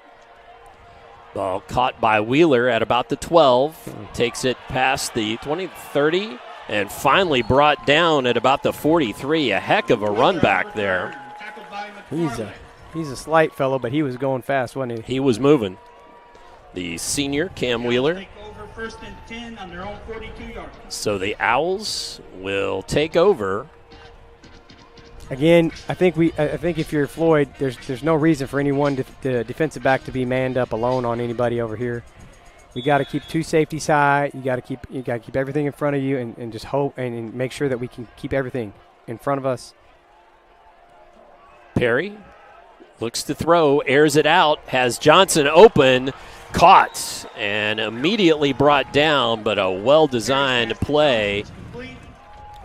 Yeah, they're running their secondary routes off the first boot. This is a lot of tough stuff for these guys in the secondary. Noah Maddox, the sophomore, out there at corner, makes the tackle, but only after Johnson chalks up the first down. These guys are Perry and Johnson are in the AP class here in their passing acumen. These guys are pretty good. So clock running, but Seymour plenty of time. Wheeler wrapped up in the backfield.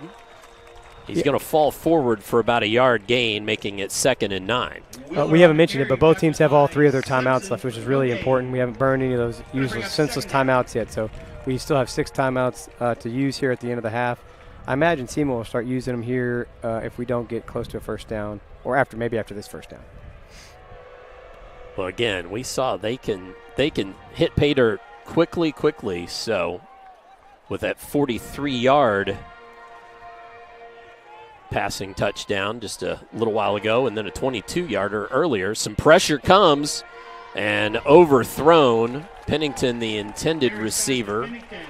Well, that is the first time, Todd, that I've seen anyone anywhere near Brett Perry tonight, and that was after about 7 seconds in the pocket. So, Floyd really needs to go in at halftime, especially, and really think about how they're bringing the pressure and what they want to bring, because they're one-on-one out there for 6-8 seconds. That's not going to work out very well at the end of the night. For anybody.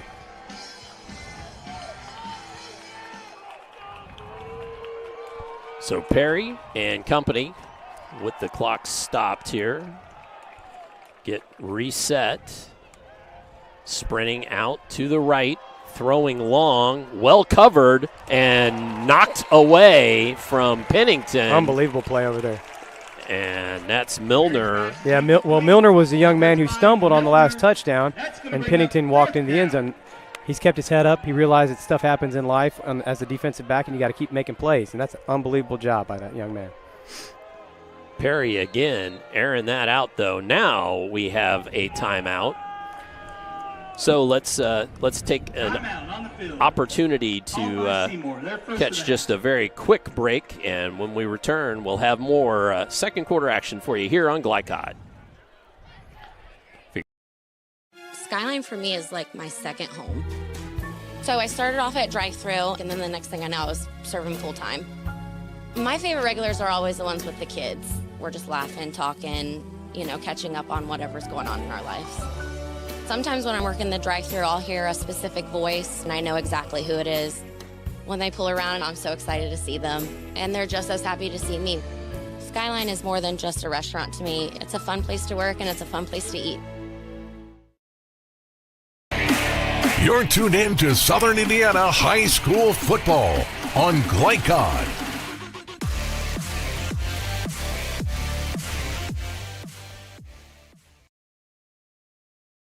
On a big fourth down play here.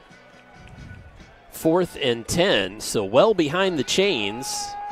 Minute 48, the Floyd defense wanting a stop here as the Owls have scored on every possession thus far. Don't be surprised to see that screen or some action back to that screen. Yep. They really set that play up. And again, you have double coverage down here, so on Heilman. As Perry looks right, looks to throw right, has a man caught, and that's Shelley. Logan Shelley got behind his defender and moves the chains. That was a good route, but an unbelievable throw. He just put that into an area where none of the defenders were, and that's just those two guys probably out in the park, since 8th grade throwing the ball, and just knowing where each other are going to be. That's unbelievable stuff right there. Unbelievable trust. Man, what a throw! That was a well thrown ball. We are getting to see two nice senior quarterbacks tonight, folks. This is quality. Under a minute and a half. Perry flanked by Wheelers. Yep, there it is. Oh, my goodness. And then revert. Johnson makes the first man miss, makes another miss, tackled inside the 5. He was smelling pay dirt. Todd, that is Coach Moore's ode to his father. That's an old 47 Sally play that they just spread out. Wing T play from his dad up in Center Grove. They just redesigned it, but that is a great play, the inside handoff there. But again, like we talked about earlier, when they have two backs, it's almost 100% run. It's just different kinds of runs. But they're trying to get the ball to Jalen, the Johnson kid, and it was a great little play call. We're going to keep it here as we've just got about a minute and 10 left, and maybe take this opportunity. Why don't we take this opportunity, Jeff, just to look at the schedule coming up. I'll give him an opportunity to get that up on the graphic. But next week, our Southern Indiana High School football game will be Providence at Charlestown. Coach Kaz and I will be up at Charlestown High School for that one. 6:30, Keith Elkins and Rick Reams will have Bryan Station at Tate's Creek. 7 p.m., Trinity at Mail with Chris LeBar and Dion Reese. 7:30, Oldham County at South Oldham with Joe Cox and Joey Hamilton. And also 7:30, North Hardin at PRP. That one's still up in the air whether it will be audio or video. Kellen, you're going to be at that one at PRP, correct? Yes, sir. I haven't been out to PRP in a while. When I was before, I was coaching at Manual, and I was on the deer stand side. Here we go. We got first and goal from the 4. First and goal from the 4. In tight, running play, and it stopped short. That was Nikki Wheeler trying to just extend that line, get around the end, and fall in. He couldn't quite do it. 2nd and goal. Well, it's interesting to see Coach Moore going back to his roots there. Another wing T set from the old days. So timeout again on the field. 1:01 left. Should tell you at halftime.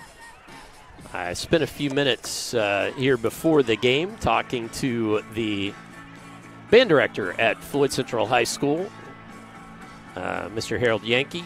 He's the longest tenured teacher here at Floyd Central at the moment. Been here since 1985, and the Highlander band set to start competition tomorrow up at Columbus North. And thought it was a good chance just to talk about band program music, and really it's kind of a shout out to all of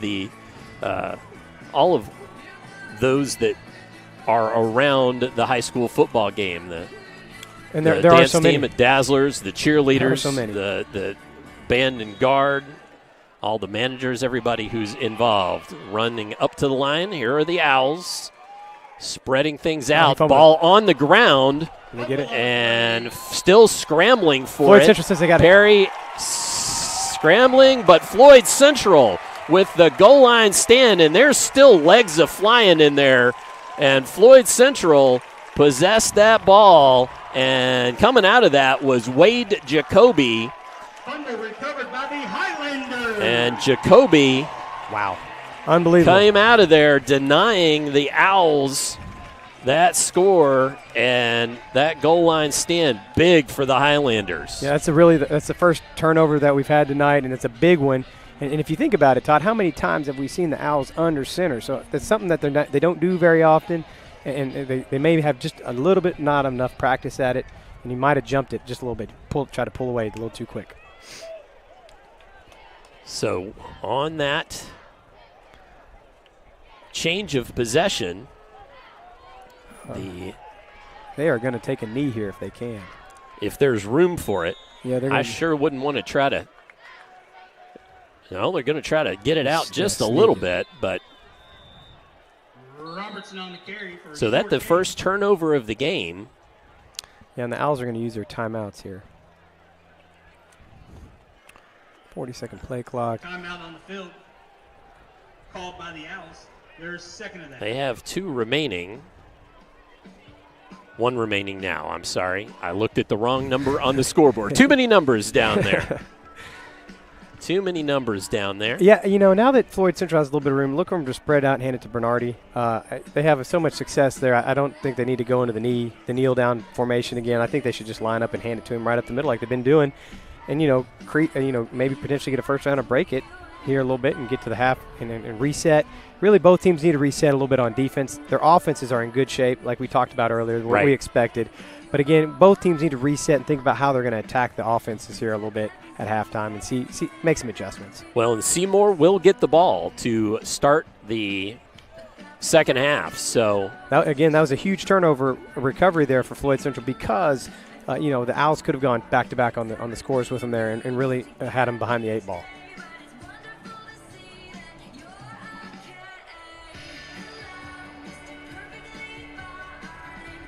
So the Highlanders come back out.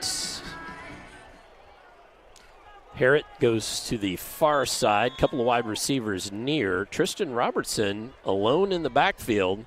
Now he comes up under center, takes the snap, and falls forward. He's going to burrow his way along behind one of those big guys on the line for a couple of yards. We may be going to halftime here. I believe so. I think Seymour's going to, now that there's some room there in Floyd Central, I think they were really hoping for for just what you were talking about, Kellen, maybe a handoff or something, maybe a missed handoff, some sort of fumble, chance to pick the ball up on short yardage and have a play to get it in the end zone. But it looks like the Highlanders will go to halftime with the 2-point lead.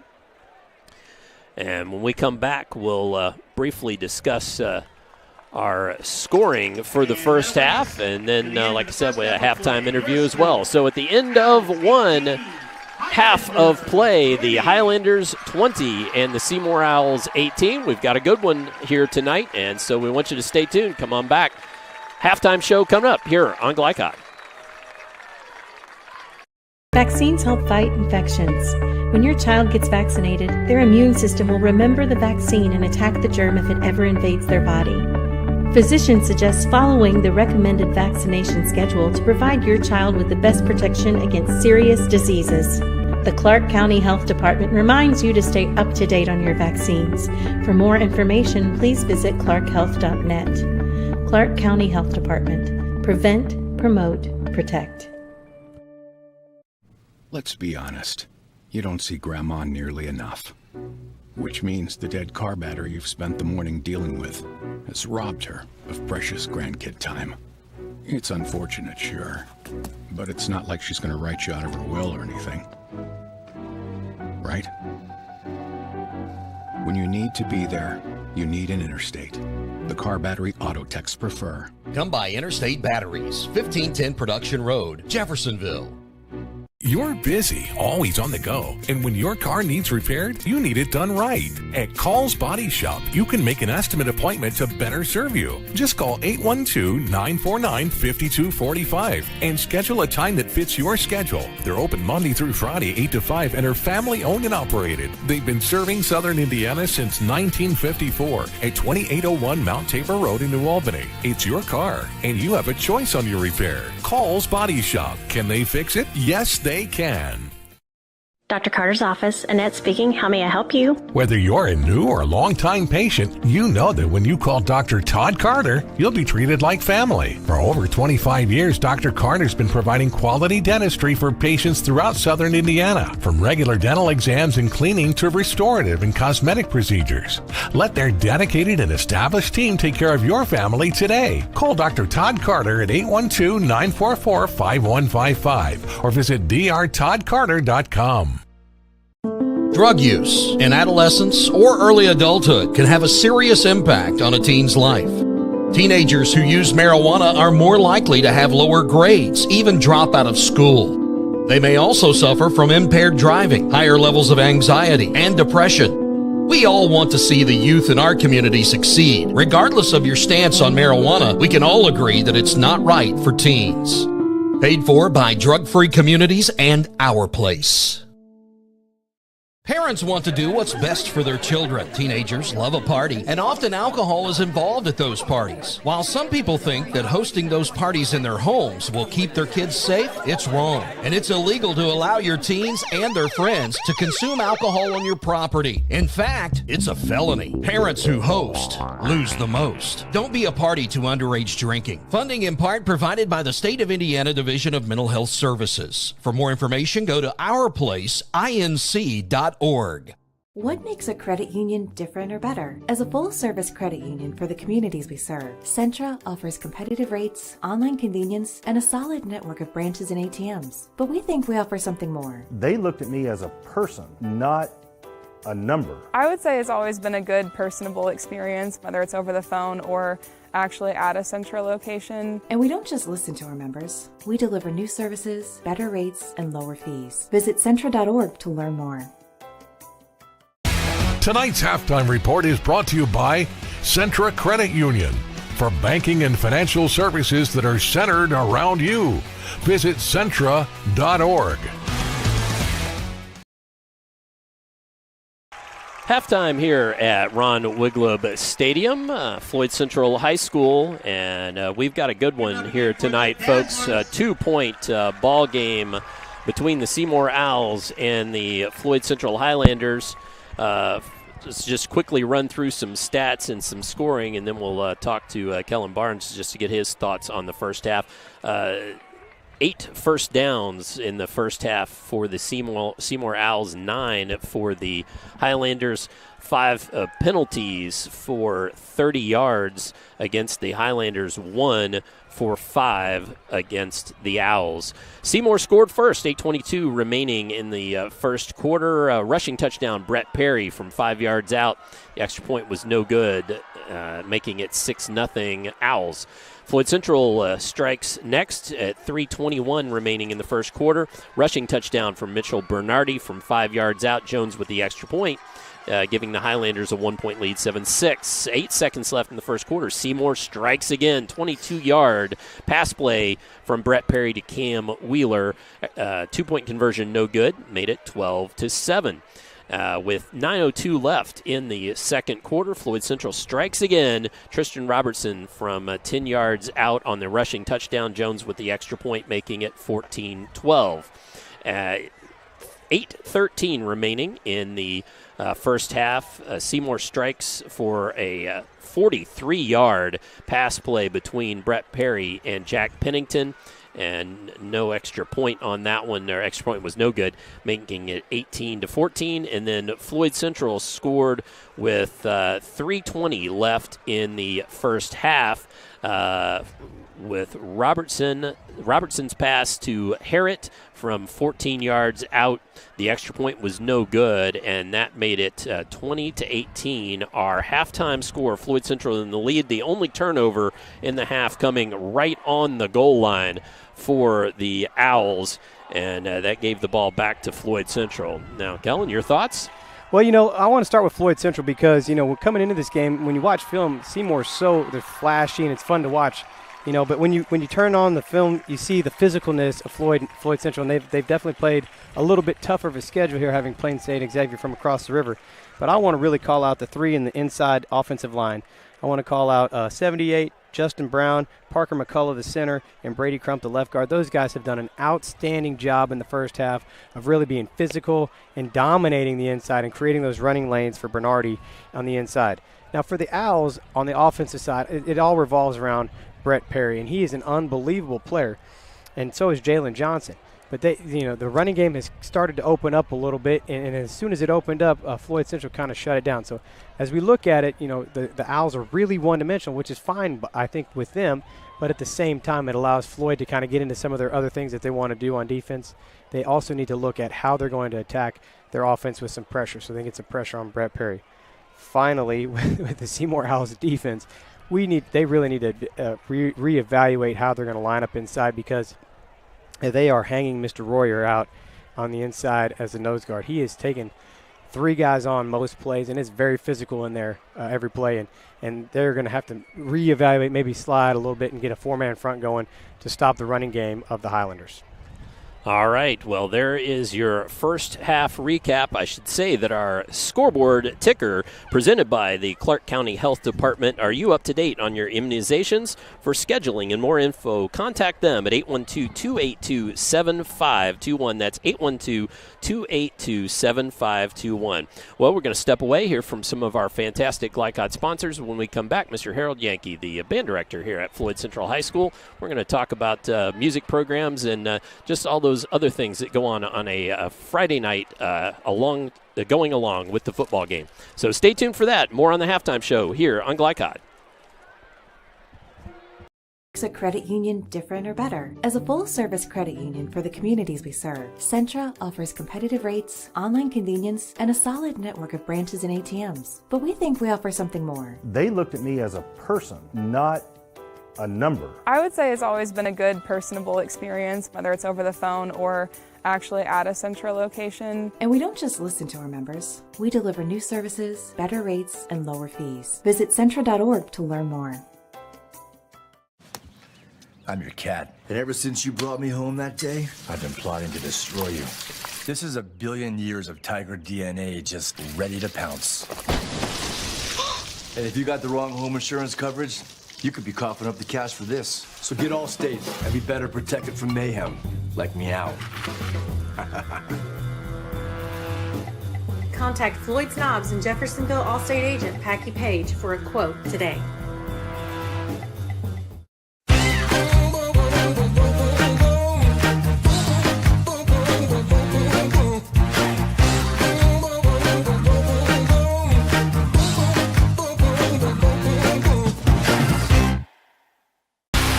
UA Local 502 is offering great career opportunities for plumbers, pipe fitters, and HVAC technicians. They're seeking highly skilled and trained workers with or without experience. Incentives include debt-free education, employer-funded benefits, apprenticeship that comes with employment, and high starting wages. If you're ready to accelerate your career or just want a fresh start, UA Local 502 could be for you. Contact them at 502-361-8492. UA Local 502. We do it right the first time.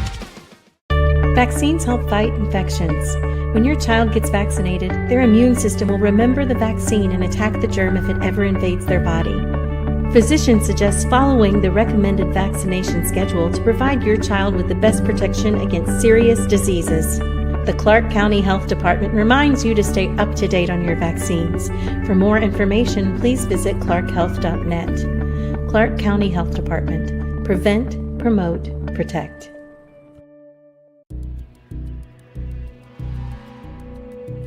In one fell swoop, one innocent city will be left with one burning question. What? No. When you need to be there, you need an Interstate, the car battery auto techs prefer. Come by Interstate Batteries, 1510 Production Road, Jeffersonville. You're busy, always on the go, and when your car needs repaired, you need it done right. At Call's Body Shop, you can make an estimate appointment to better serve you. Just call 812-949-5245 and schedule a time that fits your schedule. They're open Monday through Friday, 8 to 5, and are family owned and operated. They've been serving Southern Indiana since 1954 at 2801 Mount Tabor Road in New Albany. It's your car, and you have a choice on your repair. Call's Body Shop. Can they fix it? Yes, they can. The only name you need to know for all your auto repair needs is Voyner's Auto and Truck Repair. Sure, our name might be hard to say, but we can fix everything no one else wants to fix. Big or small, we can do it all. Foreign or domestic, if it needs repair, Voyner's can handle the job. The only thing high-tech about us is what we do, and we're upfront with you and we'll do the job right. One thing we have to sell is our time, and we won't waste yours. Voyner's Auto and Truck Repair. Family owned since 1981. Call us for all of your auto repair needs. You're tuned in to Southern Indiana High School football on Glycod.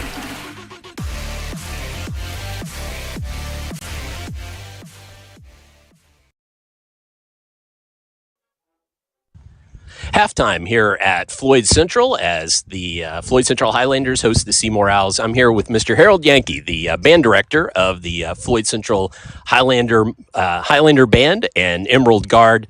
And Mr. Yankee, I know as our fans who come out to ball games always enjoy halftime shows, but I think it's always good to just remind people what goes into something like this. So just tell the folks this particular show. When did these kids start learning this particular show? Well, we really started learning this in June, and we started designing it back probably in January. And we got, figured out what show we were going to do, what music we're going to have, get the music made up for the kids to be able to play, get all the custom stuff written. The marching is written by someone custom to the band. And then we started really learning it in earnest in July, where we have our band camp. And we do a couple of weeks of band camp where we learn how to march, and then we learn the show after we learn how to march. And then our freshmen have to learn how to march and play, and which they haven't really done very much. So it's a learning process. And now we're kind of in the middle of the school part of it. We're getting ready to go into marching band competitions. Our first one is tomorrow in Columbus, Indiana, and it will be a new thing for all of our freshmen and then the new members for it, and for everybody else will be getting back to the exciting part that they have. So we're into that, and we still love doing the football games for our crowds as well. You mentioned the show this year, and what would you tell everybody, please? What is the theme for this year, and maybe some of the musical selections of what Floyd Central's show is this year? Right. Our show title is The Essence of Time. And so when we came up with the idea, we had to come up with some music that fit that. Our first one is Time Begins. And we're using a piece from a movie called Angels and Demons, a Dan Brown novel. And it's called 160 beats per minute. Music is measured in beats per minute. So that's an essence of time that we have. We also use A Time in the Bottle, the Jim Croce song from back in the 70s from my generation. And we use that throughout the show in different areas. We start the show with it, and then we have a moment where it's played in our slow section. We're using a Radiohead, which is a much more contemporary group, and a piece called Daydreaming that's really pretty recent and has a totally different aspect. And that section is called Time Stands Still. And so when you're daydreaming, you lose yourself in thought, and everything seems to go away, and time stops. Time stands still. The next part will be called Time Flies, and we're using a piece called Wind Sprints by a band composer named Richard Saucedo from Carmel, Indiana. And it's a very fast, exciting piece, and it's the excitement that when you're doing something, how time flies when you're having fun. The last part is called The End. And it's the music for that is the Beatles' The End. And in the end, the love you make is equal to the love you take is equal to the love you make, which really goes with our band's motto, which is love what you do. And so that kind of sums up. It was the last thing on the last Beatles album, and it kind of sums up that time stops. And so the time that we begin the show to the time we end, time begins, time ends, and we have our show in there that we hopefully the audience will go on a little journey with us. Absolutely. And as far as you talk about time and so forth, just think it should be noted that I guess at this point you're the longest tenured teacher at Floyd Central High School. Am I mistaken on that? 1985? I think I've been here longer than anyone else, but and I'm probably older than anyone else too, which is part of the deal. If you're here for a long time, you've been around for a long time. Well, my comment on that was just going to be how longevity. You've been around a long time. Mr. Elmore, the orchestra teacher, just a year less than yourself. Certainly, Mrs. Hampton's been with the Performing Arts Department for a long time. Mr. Hatchell only been here for a few years, but also spent time in the program as a youngster. How has that continuity been for how just the overall performance of the whole program with all that continuity? Well, we're very fortunate to have continuity. A lot of places have new people almost on a yearly basis, and it's very difficult to get a personality for a program. And we're considered the entire music program, and the theater, and the Dazzlers, and the cheerleader. All of these programs, along with the athletics, that are a part of our school environment. And the music department has a certain vibe, and probably that comes from Miss Hampton, Mr. Elmore, myself, Mr. Hatchell, and our various departments having expectations that are pretty high. And fortunately, we've got students and families that are willing to reach for those. And many times we attain them, and it's part of the overall, like I say, the vibe of Floyd Central is that the music department is serious about doing good things and being fun, but also being educational and trying to teach kids how to be great. Well, you've got something big coming up in just a couple weeks. Want to make sure and promote that as well. On the 23rd of September, the Floyd Central Band Marching Invitational. Why don't you tell everybody just briefly about that? We've got 17 bands from Southern Indiana coming to compete at our 32nd Invitational. We have a large bowl that reminds people of like a big U.S. Open golf tournament or the Stanley Cup. It's that we have as they get to take it home for a year, and then we bring it back, and then we've got people that have been here for many, many years and done a lot of things, so that's great. We'll have groups that are from small schools to large schools, and it's very entertaining. It's at the high school, starts at 4 o'clock in the afternoon. We're the last group that goes on at 9:15. So, you come with the admission, you can come in and watch all these bands and see something that you've not really seen before if you've never been to a band competition, and see a lot of entertaining groups and maybe have a different perspective on what Floyd Central's band is after you see other groups that are in the area and how we stack up with them. All right. Thank you so much for your time. Thank you, Todd. I appreciate it. Stay tuned for a second. A proud supporter of the Providence Pioneers and Southern Indiana High School athletics, Mack Construction is a second-generation company that provides quality workmanship in heavy civil construction, asphalt, and streetscape while maintaining focus on worksite safety and productivity. Put Mack Construction's nearly 40 years of award-winning service to work for your project. For more information, visit mackconstruction.com. Mack Construction. Experience. Reputation. Solutions. When young people need a place to go and someone to help, there's always a safe place nearby. Clark County Youth Shelter and Family Services, a local nonprofit organization, designates businesses and organizations throughout Clark and Floyd counties as safe places, which offer immediate help and safety to area youth who are experiencing crises. For more information on these safe places and a list of locations, visit ccysfs.org. This is a message from the Clark County Youth Shelter.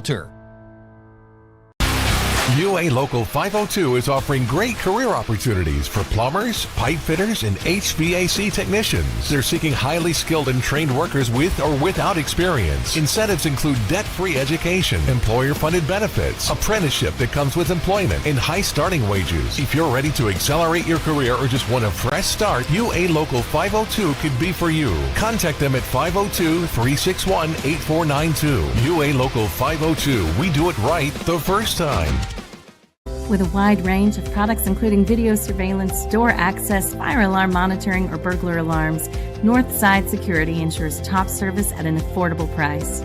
Their team will efficiently plan and install your system, then train you with 24-hour monitoring. For more, contact them at 812-282-3142 or get a quote online at northsidesecurity.com. Northside Security in Clarksville, where service and protection meet. This second shift. This old pair of pants. This staycation. This brown bag lunch. At American Family Insurance, we understand what it takes to make your new kitchen, that new car, or your new house a reality. It's the same as it takes to protect it. To protect your new life, your future, your dreams.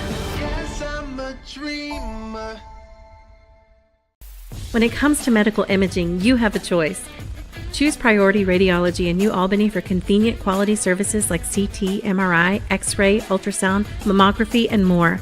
A community supporter of our local high school athletics, Priority Radiology is devoted to making sure you're informed and comfortable every step of the way. It's a level of care you won't find anywhere else. Tell your doctor or provider that you choose Priority Radiology when outpatient imaging is needed. Visit PriorityRadiology.com. Back to live action here as we are set to start the second half of play. Shelley muffs that kick at the 5, picks it up though, and is going to go. Looks like he's got one man to beat. The punter comes up, the kicker, pardon me, comes up and makes the tackle. I thought he was going to go. I did too, Coach. Oh, man. Todd, that he's going to have to explain himself in film on Monday morning. But that, again, a great return. He muffed it, and everybody relaxes. It's one of those things where when the returner muffs it, everybody just kind of relaxes a little bit, and the seam opened up. He hit it hard, and it brings the Owls out to the 41. So the Owls, after getting deep into Floyd Central territory there at the end of the second quarter and turning the ball over on the 2-yard line, certainly want to score on this possession, take this lead back. Perry looking right, has a man wide open. Blown coverage. And blown coverage. Pennington outraces the defensive back, and that is a 60-yard touchdown for the Owls. It's one of those, they did another one of the combinations off that rollout route, and the corner jumped the outside route, and it was just an easy throw for Perry, easy catch and throw for Perry, and another one for Jack Pennington there. So, Brett Perry to Jack Pennington. 59. They call it 59 yards. We'll call it 59 yards. It was interesting. I was just going to bring up the fact that was a little bit longer halftime, so I was going to see who kind of came out ready to play and who came out a little bit tighter, maybe not quite awake from that long halftime. Now again, they have to go for 2. 2-point conversion. Reverse pass. Johnson and an option pass to Pennington. They call that the Philly special. So the 2-point conversion good, and that makes it the Owls 26 and the Highlanders 20. Let's step away. We will have more coming up for you here in the second half on Glycod. You want that to blow away? Yeah, they.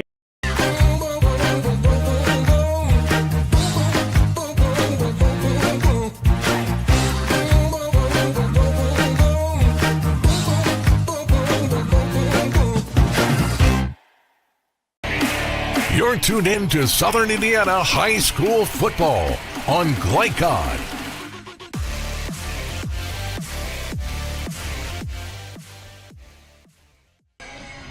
So the Owls strike quickly, and 11:38 left here in the third period. So just underway, and quickly is an understatement. Right. But again, there's no reason for Floyd's corner to be up there dealing with that underneath stuff. He needs to stay back like he's been coached to do.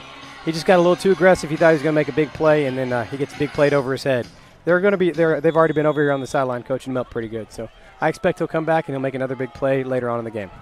This segment of tonight's game presented by Priority Radiology, located at 807 Northgate Boulevard in New Albany. Priority Radiology, they'll get you back in the game. So our kick going to take a weird hop, not as much as I thought.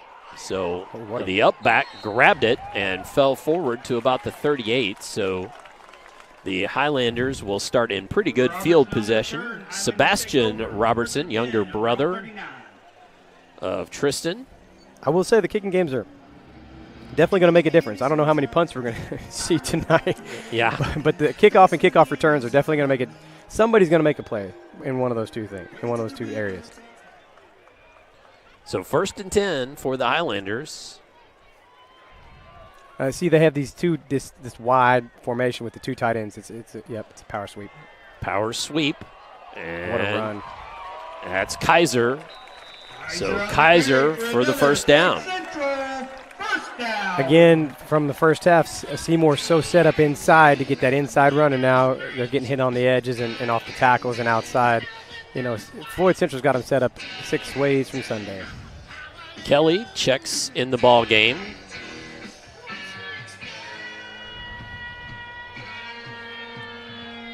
As the Highlanders have 2 wide receivers, Kelly to the near side. Robertson under pressure, flushed out of the pocket, and ends up throwing it over the shoulder of Kaiser. That was it. That's the first adjustment we've seen by Seymour. They blitzed the cornerback when the receiver came in motion. So they just followed him on in what they call a cowboy blitz there. And he made a heck of a play. Ran Robertson out of the pocket.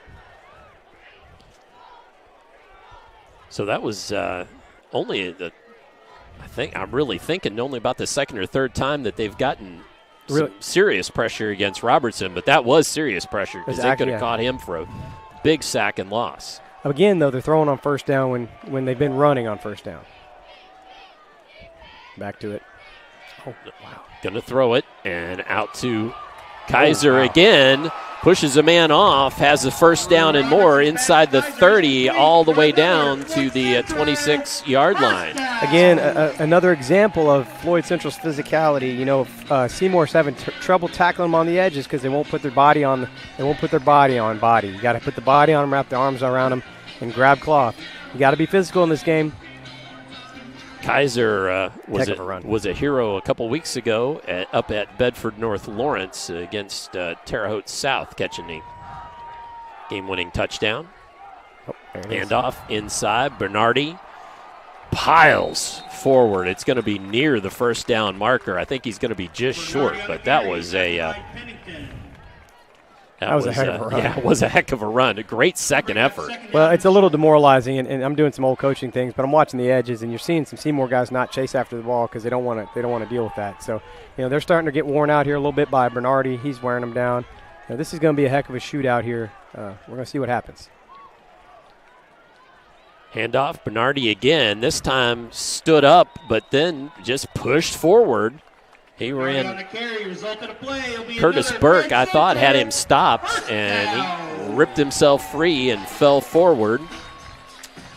I tell you what, Seymour didn't change much, but they're pushing a little harder. But you know, there's not a whole lot that they can do, I guess, playing both ways. But they need to get some help from Mr. Royer in there, and maybe do some different blitzes and to try to mix it up. But right now, Floyd has the advantage running the football. So Seymour struck first here in this half, but Floyd knocking on the door. Throw knocked away, and flags come in. So Robertson's pass, trying to see who that was intended for. I think it was Kelly. Yes, it was. And there's Mikey Wright again. But he just got there a little bit early, and he's on he landed on his back. He jumped on his back. It's a good call. Tough coverage on that long slant there. So first penalty but it's again, Todd. We saw another little adjustment there by Seymour. They kind of widened out because they were guessing pass there, and they brought another blitz right at Robertson. So they're going to bring some more pressure off the edges to try to contain Robertson in the pocket. So that one, half the distance to the goal, ends up just being 7 penalty yards, but does give Floyd Central the first down, first and goal from the 7. We got a lot of bodies in here, but again, we still have that advantage on that zero technique nose guard. Those 3 young men inside are doing a heck of a job for Floyd Central, and I would not be surprised to see right up the middle into the end zone here.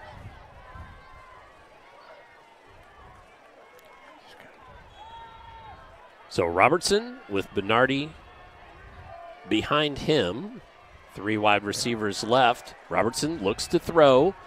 Has a man trying to stay in bounds, diving towards the pylon. They're going to say he's just short. I believe that's Harrett. Robertson's pass is complete to Harrett. Yeah, that was a great play. Great adjustment on the out of the pocket. His initial route wasn't open. He came down to his secondary receiver. Good catch by Harrett and run. He just couldn't quite keep himself in bounds. Stepped right out right before he touched the pylon. So going to be 2nd and goal.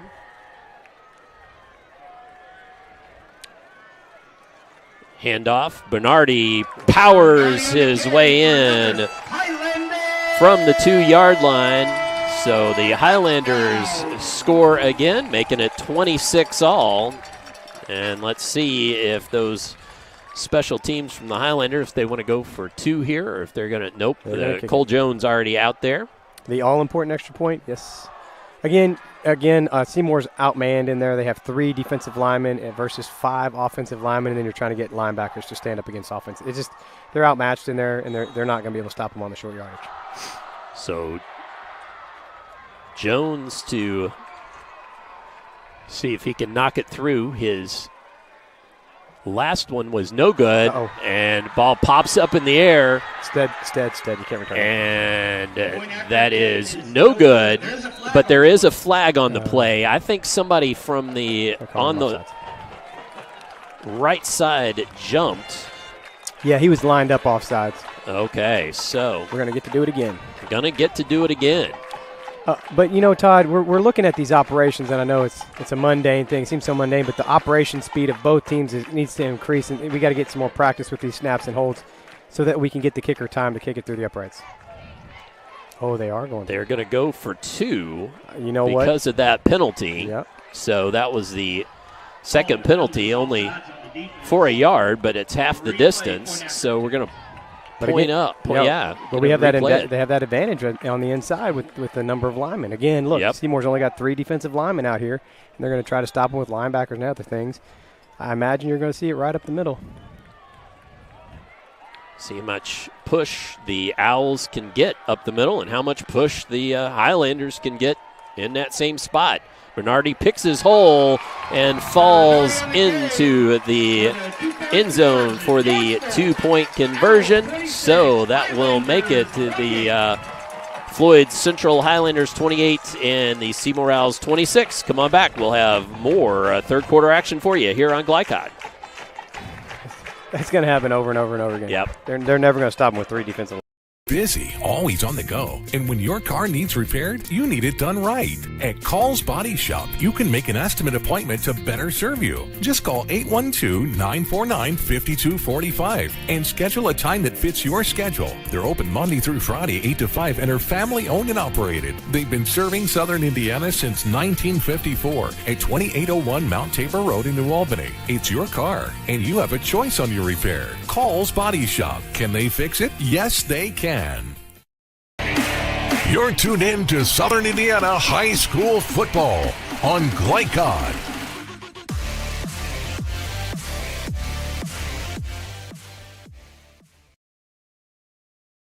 The made 2-point conversion gives the Highlanders back a 2-point lead, and this one has gone back and forth all night, folks.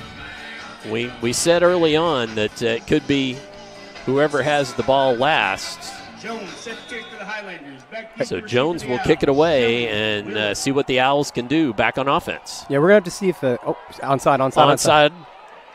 And loose, and the Owls recovered. That was The onside kick attempt. That was close. A heck of an onside kick attempt, and we've got a player down for the Owls. We will end up taking a short. Great camera work from Kaylee getting that onside kick attempt. So let's take a moment to step aside, and we will take a quick break as the trainers work on the player. Come on back for more on Glycod.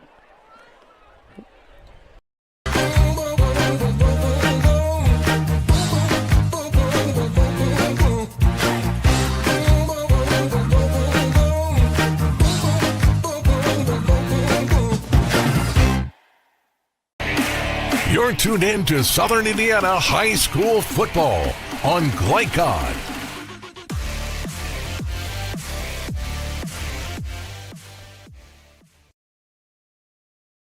Still with a player down on the field. We will keep it here for a moment, and that was a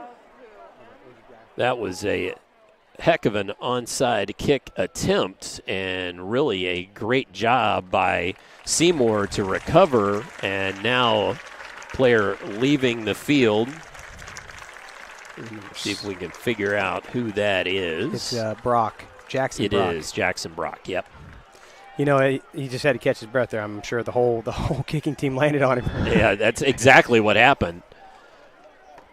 So Seymour starts in good field position. Todd, I think that was worth a shot, though. Right. Try to steal one back and get, because your offense is playing so well, and you just don't want to keep exposing that secondary to these advanced routes. I'm telling you what, Seymour's got some really advanced passing tactics here. Well, and they have the quarterback to pull it off, and then really the receiving corps. Pennington and Heilman are both seniors, but Johnson and Shelley both juniors. But you can tell these kids have played together a lot, and they know when their number's called, the ball's going to get where it's supposed to be, because that's the thing about Perry. He's going to throw the ball where he's supposed to. Exactly, and it's on time. And it's never late, and not usually behind him. I saw one behind in the first quarter, but other than that, they've all been right on the money. He's a very good player. And just like Robertson, they're both very, very quality players.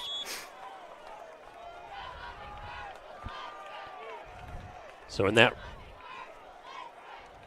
two running back formation, handoff, that's Nikki Wheeler with the run right up the gut for about 5. But we've got a flag on the far side of the field, on the Floyd Central side of the line. That may be on Johnson. He may have gotten a little too aggressive there, and they might call him for hold or maybe a personal foul.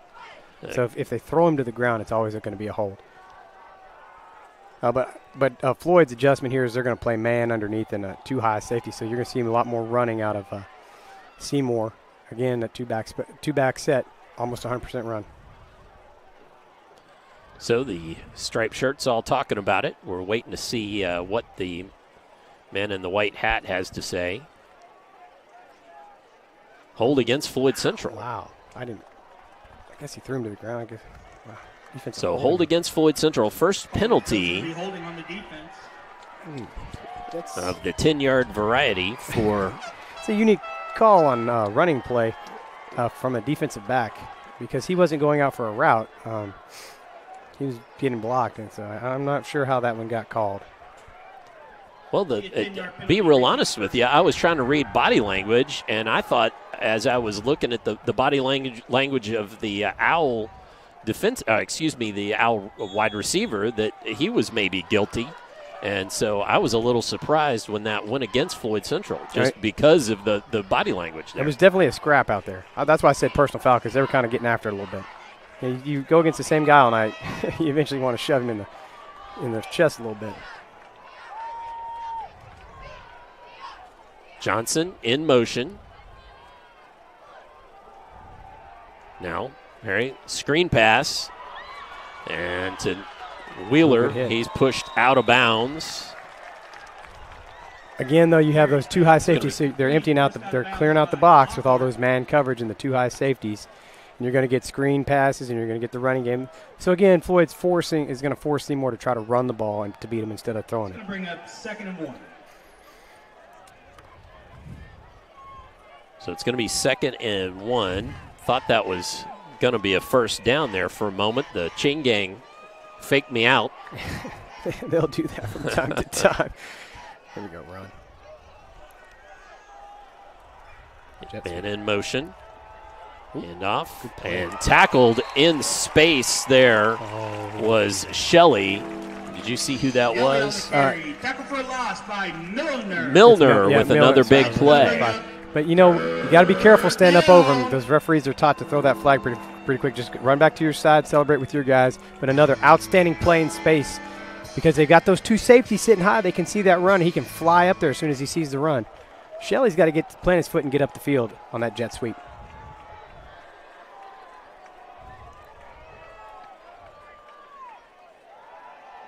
Okay. Throw. Oh, goodness. And a man open.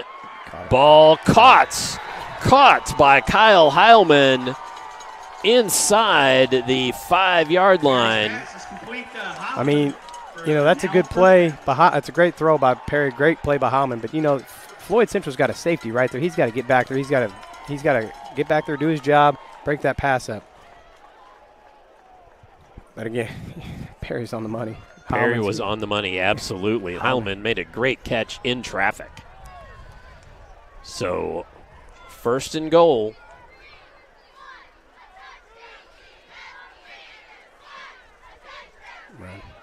Run left side and touchdown for Nick Wheeler. It was 33.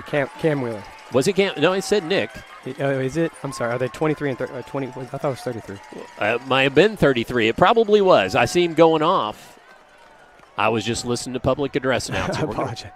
But anyway, it was a great run. They did a little counter tray action there, wrapped around the edge, and Floyd Central is going to have to really kind of think about what they want to do on defense because the Owls are starting to be able to run the ball a little better, and that's not good. A good recipe for the Floyd Central Highlanders and a victory tonight. And that was Nick Wheeler, number 25. No, it's okay. They are like twins, though. From about 3 yards out. And knocks that in on the rushing touchdown. Oh, the jump pass. And the jump pass, good for 2. As the Seymour Owls go back on top. Pennington to Johnson. Seymour 34 and Floyd Central 28. We're just going to keep it here as we've... I don't know how many trick plays they have. That's the jump pass. We saw the Philly special, the wide receiver reverse pass. We'll see how many trick plays Seymour is going to unveil on the 2-point conversion. As we have Jeff Cooper show us that replay again. I thought he was going to. He faked me out.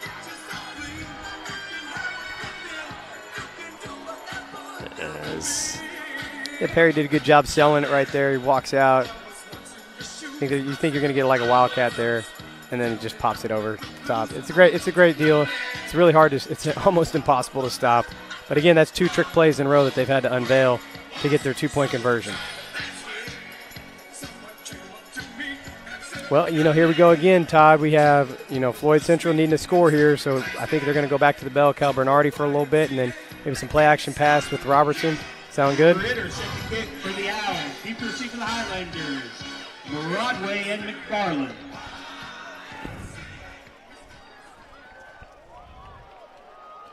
Uh-oh. So let's see if the Owls maybe are they going to try to replay the trickery here? Yeah, somebody's got to steal a possession somewhere, right? Because if we're going to go back and forth, it's going to get wild here. But, somebody's got to try to steal possession to get up by 2 scores to get that cushion and that comfort. This is Jordan Ritter, the senior, coming out to kick. Pennington started the game listed as the kicker, but we've seen Ritter since late in the first quarter. He's been a little bit more consistent kicking it down the field, I think.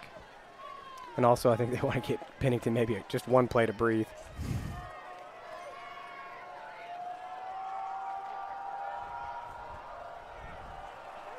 So Ritter sets. Uh-oh. And it's going to be to the up back, and he just falls on it at the 32-yard line. Not a bad play there. Just kind of chip it over there, maybe hold him back. But again, Coach Moore talked about in the pregame trying to get him all the way back inside the 20-yard line, and they were not successful with that, so they've kind of had to make some adjustments with their kickoff team. That was Sebastian Robertson, the up back, that collected that ball up. I would not be surprised if they go back to the bread and butter here, the bell cow Bernardi, just kind of hammer it away.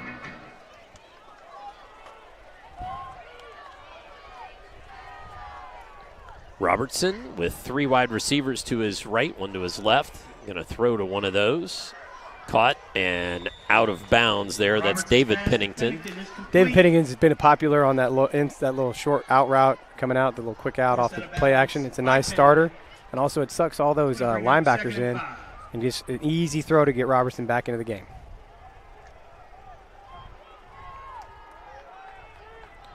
Going to bring up 2nd and 6.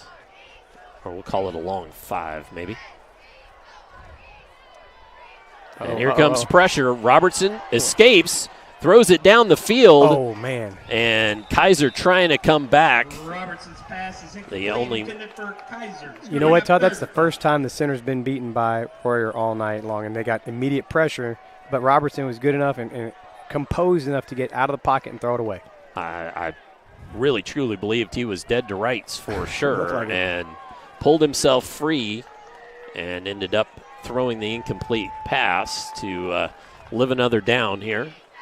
It's going to bring up 3rd and 6. I'm really surprised that they threw the first 2 downs. Here comes pressure again. The blitz comes. Bernardi escapes, though. Uses the referee as a pick, has the first down and a little more. Actually, I think the referee really kind of slowed him down a bit, but that's the way it goes. 4th first down of the half for the Highlanders. Todd, that was a great blitz by Will Mahoney. He just got to settle his feet and make the tackle. He just ran right by it. He stunned it right through untouched, and he just got to settle his feet down and make the tackle. Instead, he just ran right by Bernardi. What a great cut by Bernardi, too. He's got some great feet. I tell you what, you're seeing some quality players here. You got 3 or 4 real quality players out there that are making this game really fun to watch. Pass to Kaiser, out in the flat. He curls upfield, has the first down and a little more. Again, Robertson's making that throw look easy, and it's not that easy of a throw. It looks easy, but, man, I tell you what, they've done 100,000 reps, and you can tell they just know this offense inside and out, and he's zipping them out there. There is some good hum on that football tonight. I would like to see Kaiser, though, spin back out to the outside away from all the other defenders.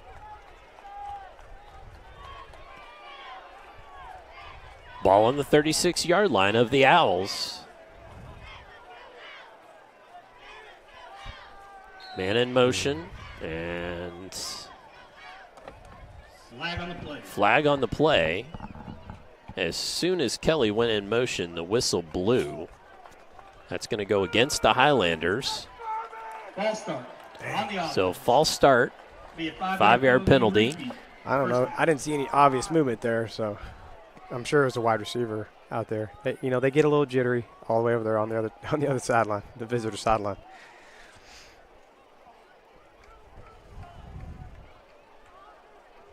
So the Highlanders back behind the chains now. 4 wide receivers in the set.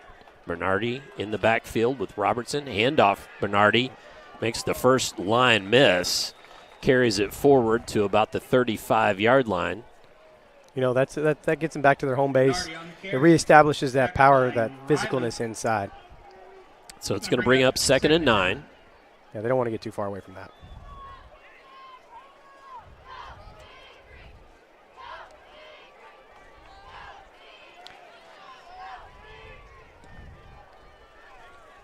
Again, Todd, we see the clock running here. Floyd doing a good job of making Seymour stop them and keep Seymour's offense off the field. Robertson on the keeper, and that looked like he wanted to throw that out to the left-hand side, but either covered or miscommunication decided to keep it, and it's going to bring up 3rd down and long. Seymour had one of those adjustments where they brought the slot, they brought a little blitz off the slot, and he kind of was ready to jump and knock that pass down. I think it was a good play by Robertson. I think it was a bad pull, but a good play not to throw it. You just got to keep going into that run. I know it seems like it's monotonous and it's not as much fun, but they are having so much success in the middle of that defense. To not go back to that over and over again is not going to be a good recipe for victory. So stacked wide receivers. Here comes the pressure. Throwing over the middle. Overthrows Kaiser. Robertson's pass. He had a man open, It's going to bring up 4th down. but overthrows him. It's going to bring up 4th down. Let's see what they do from here. Yeah, huge play. Exactly. Huge play here. That was an unbelievable throw by Robertson to even get it off. As many people they had around him. Big pressure. So Seymour's been bringing big pressure, and they're playing zero coverage on the back end. Big 4th and 9 here. Game-changing play. Kelly brings the play in. Gets it to Robertson. Empty backfield. Bernardi out in the pattern, as well as 4 wide receivers. Here comes pressure. Throwing it long. And jump ball going to be out of bounds. And waved off. So yeah, he landed out of bounds. That was... he kind of picked out a receiver there and threw it. I felt like he had a few more options in the middle. He had a few extra seconds before he could have thrown that and maybe look over the middle. But, it's a tough deal, 4th and 9. Again, I think they need to really get buckled down here and get a stop on defense and really focus back on their running game. Well, and that was Mikey Wright out there again, I believe, in the Seymour Owl defensive backfield. And nearly coming down with that. Well, he did come down with it. He was just out of bounds. Actually, Floyd Central almost would have been better off had he come down with it at the 10-yard line. But again, you get this 2-back set, run. Going to run out of it. And that's Nick Wheeler. Again, Todd, you're seeing that Floyd Central's had to make so many adjustments to stop the passing game that now they're moving bodies out of the box. And so there's more room to run for the Owls, and it's going to make it harder to stop their offense. On the other side, I think they got just a little too far away from the Floyd Central got a little too far away from the running game on the last drive. They're having success, and they wanted to take some shots that they didn't necessarily need to take. 2 running backs again back there with pitch. Oh, my goodness. And ball ends up on the turf. Cam Wheeler makes a little of something happen, though, as he gains about a yard on that, but brings up 3rd down. He probably had to 1st down and more had he been able to handle that. Yeah, there's a lot more. And again, you're seeing man coverage on the outside, so the receivers are running off the DBs, and there's no one there to help set the edge. So you're asking the defensive lineman to pass rush and set the edge and lots of different things. It's just going to be a lot more open in the running game. Now the Owls have just 1 man in the backfield. Coach is calling high on this, but Perry, looking low, has the 1st down to Johnson. My mistake, Todd. Yep. Always point out 84 first. Okay. Find 84. That's the first thing you got to do. Well, I just saw I saw Floyd safety walking in, and they had one-on-one coverage at the top, but never mind. Always throw it to 84. That kid's unbelievable. Well, Johnson knew where the sticks were and then had a little after catch. Yeah, he's very, very good. These two know exactly what they want to do. So all the wide receivers on this side. Cam Wheeler in the backfield. He's hit tackle at the line of scrimmage and dropped. Didn't see who that was. Wheeler on the carry. See if the spotter downstairs. Yeah, 7. Emerine, the defensive end senior, makes that play. They closed down. I thought that it was the end. He kind of closed, and then when the Wheeler kid cut back inside, he had a nice square shoulders to hit him right in the chest. Again, body tackling. It's the only way you're going to get kids on the ground.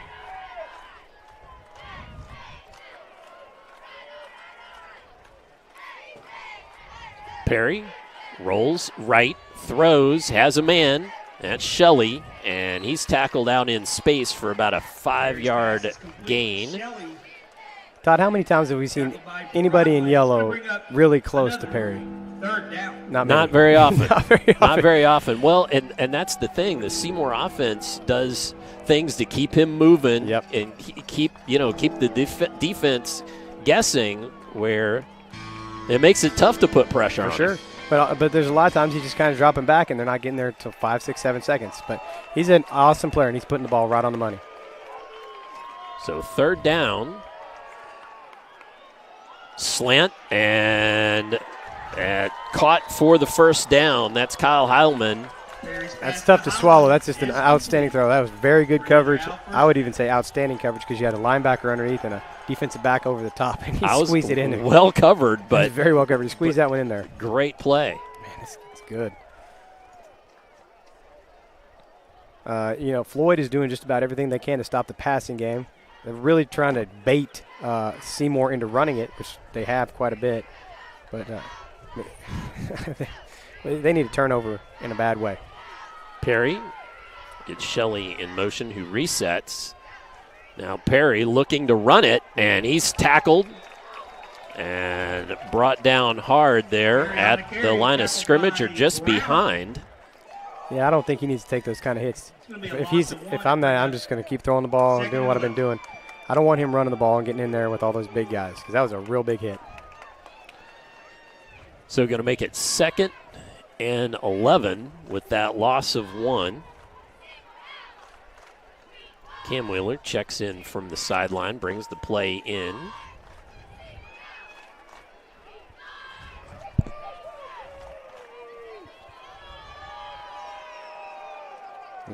There's some confusion out here. You might see a timeout. Empty. So empty backfield. 1 minute to go here, 3rd quarter. Perry throws, overthrows his man. That was Pennington, and I think you're right. I think there was some confusion there. I think with a senior quarterback as savvy as Perry is, that's where Coach Moore trusted him. Yeah, just figure it out. To go out and. Well, he threw it to the one guy that I think he knew his route, but I tell you what, Todd, getting hit running the ball, it jar you up a little bit. He looked really comfortable in the pocket. He hadn't taken any hits yet today. He got kind of slammed pretty good there on the turf, and he looked like he was a little shook up when he got up. He had to shake his head around, shake his foot out, and shake it off a little bit. That might have affected the throw. Brings up 3rd and long. Should say, too, that Tyson Moore, the head coach, is also the offensive coordinator for the Owls. Empty backfield set again. Perry, no real pressure. Has a man wide open. Shelley, that's a first down along this near sideline. They're trying to contain him from rolling out and running around, but eventually you got to go get him. And you just can't let those kids run around out, those wide receivers. These guys, like you said, we've said so many times, it looks like they've just been playing with each other so long they know where they're going to be. And it's just really hard to stop. I mean, it's fun for us to watch, but it's hard to stop. It's hard for them to stop. It's hard to stop. I really hope you all are enjoying this at home, because there are not many quarterbacks that are as good as these two anywhere around. So Perry with Cam Wheeler in the backfield with him. Handoff to Wheeler. And short gainer. Going to be good for, longer than I thought, really. About 4 yards, I believe. Yeah, if you haven't noticed, Seymour's kind of really slowed it down and kind of been methodical with this. I think they really want to make sure that they really want to take their time and make sure they get in the end zone here and get that 2-cushion lead that they've been looking for. Right, exactly. So leading now by 6, but with the chance to maybe make it 2 scores. Looks like they're going to run the clock down on the 3rd. No, they have to run a play. They are 1 second off on the play clock. I see it now. So they will have to run a play. Perry calls for it. Runs right, throws towards the end zone. Caught. Pennington, touchdown. So the 19-yard touchdown strike for the Seymour Owls. That was an unbelievable. I mean, that's just really hard to stop in man coverage, and they know they're getting man underneath, and 2 out routes and a sprint out is really hard to stop. And he made a great throw on the run. This kid's good. So the third time we've had a Perry to Pennington touchdown strike. 1 untimed down to finish the 3rd quarter.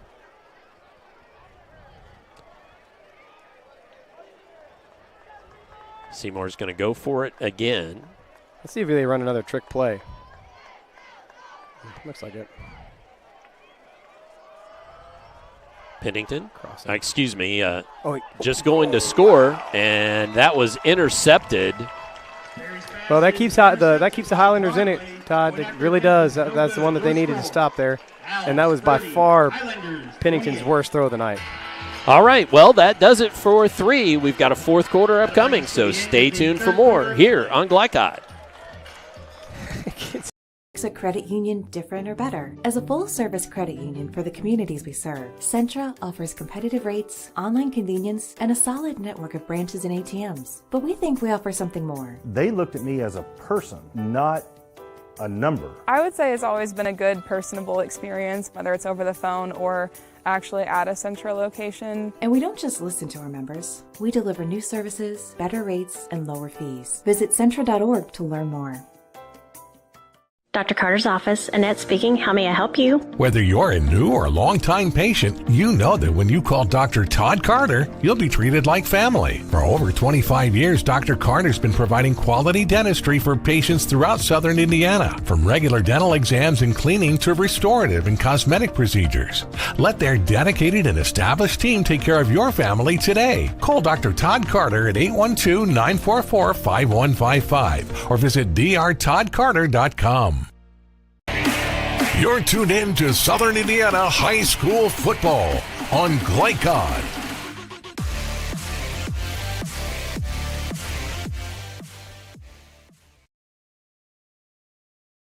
We return to live action here at Floyd Central High School, Ron Wiglub Stadium, Scott Field, on a beautiful September football night. Ritter will be kicking it away. Broadway and McFarland back deep for the Highlanders. Yeah, Todd, look for the Highlanders to reestablish that run, but they're going to have to go pretty quick here. They got to get 2 scores before, they got to get a score and a stop. Score and a stop and a score, yeah. And they're probably going to need a turnover at some point. And that Seymour touchdown was actually the first time. Let's finish that thought after the run back. Good run. Nice run back by McFarland. Out to about the 37-yard line.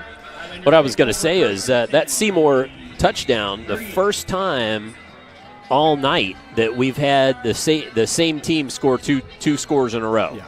They were going back and forth. It's been back and forth, and then Seymour able to stop Floyd Central and just march down the field. We said that 4th and 9 down here for Floyd Central was probably a huge game-changing play because it's just so hard to stop the Owls with Pennington throwing the way he is.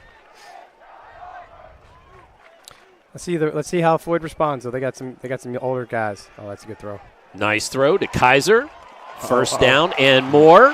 Makes the first one miss. Makes the second man miss. And he will go. Great throw, even better run.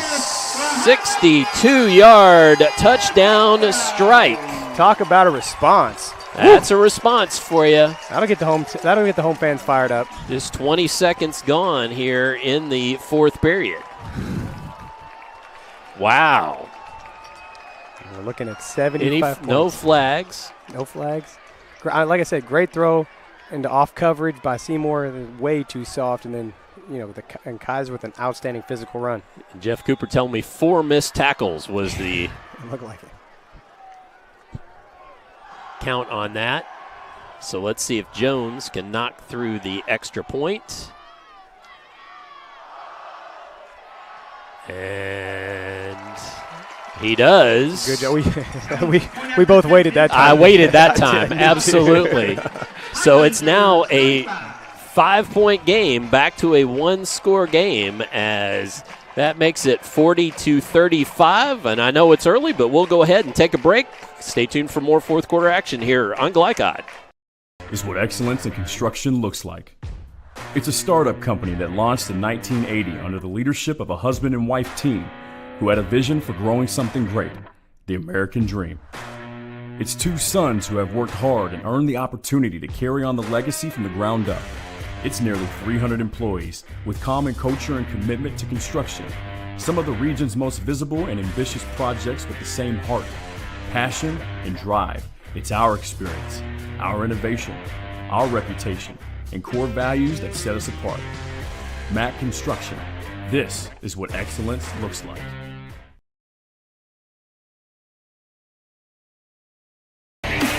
You're tuned in to Southern Indiana High School football on Glycod.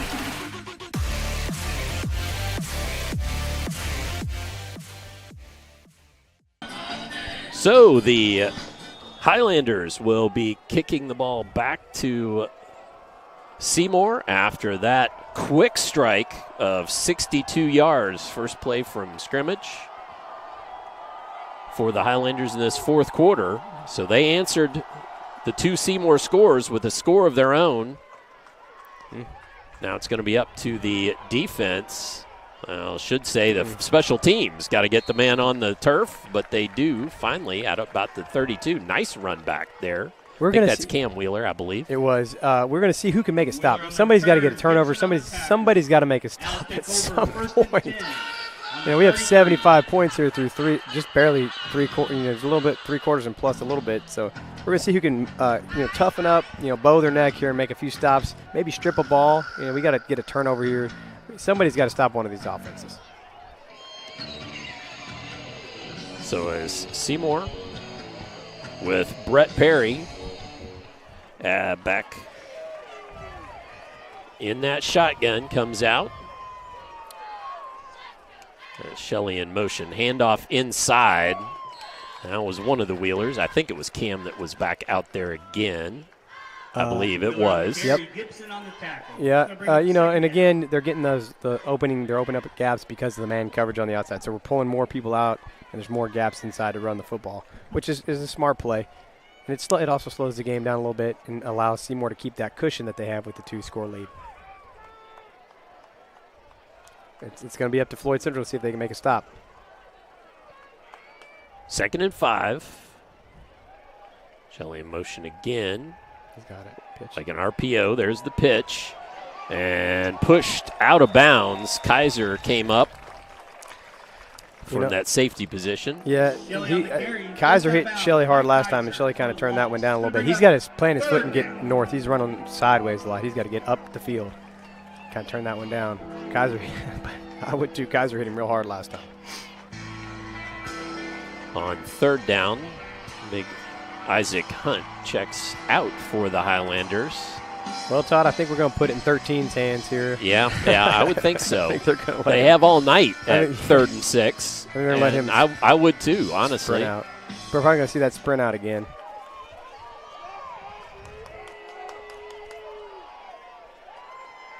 Straight drop back, going to throw, and Johnson could not corral. So that's interesting. Here comes the punt team. This is that's an unbelievable job by the Floyd Central Highlanders.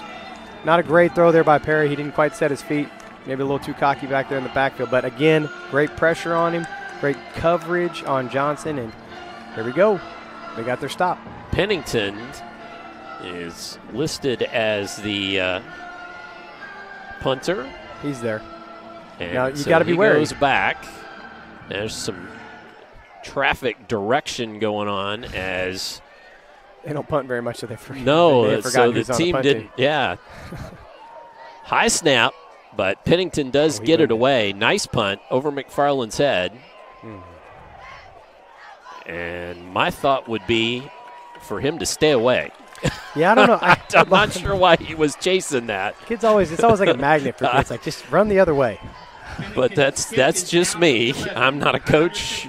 I won't tell you what I play one on TV, but I would have told him to run away. I won't tell him what they're yelling down there, but it's you run away. You run away. So, but yeah, forever and ever, kids are always drawn to that. It's like a magnet. And coaches are always down there yelling, "Get away from the ball!" And they're telling him right there. They're yelling, "What are you doing?" The coaches are down there asking them. But anyway, that's a great punt and a good job of relieving the pressure a little bit. But let's see if Floyd Central can respond here. They got a lot of momentum. They just got to stop that they haven't got all night. Here we go. That was yes, absolutely. That was only the second stop all night. And really, it was brought on by the Floyd Central. I mean, they put the pressure on the receiver. Here we go. Run.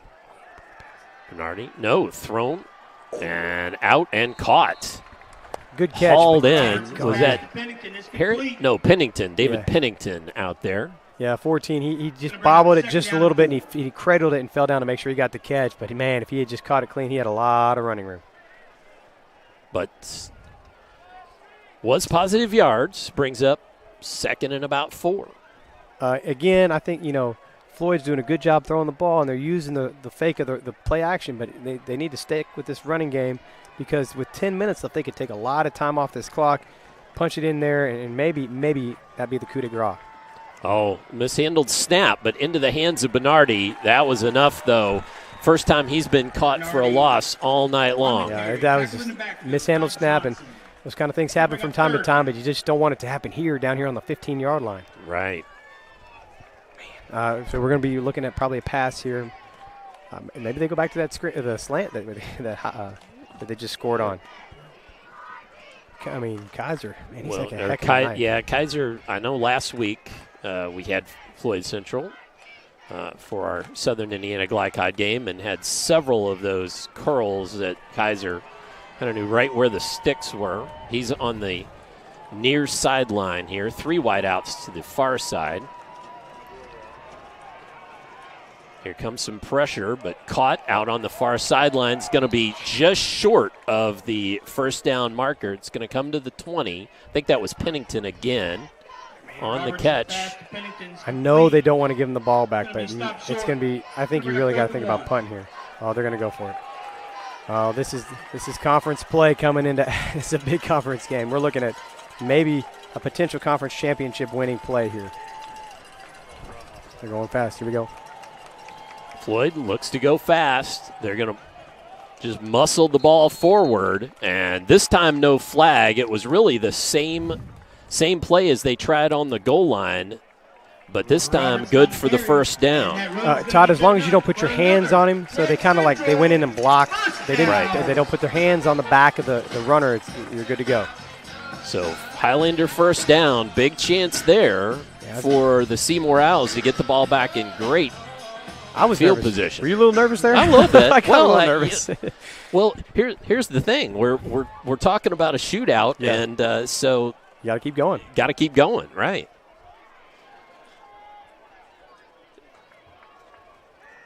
Robertson back to throw. Here comes pressure.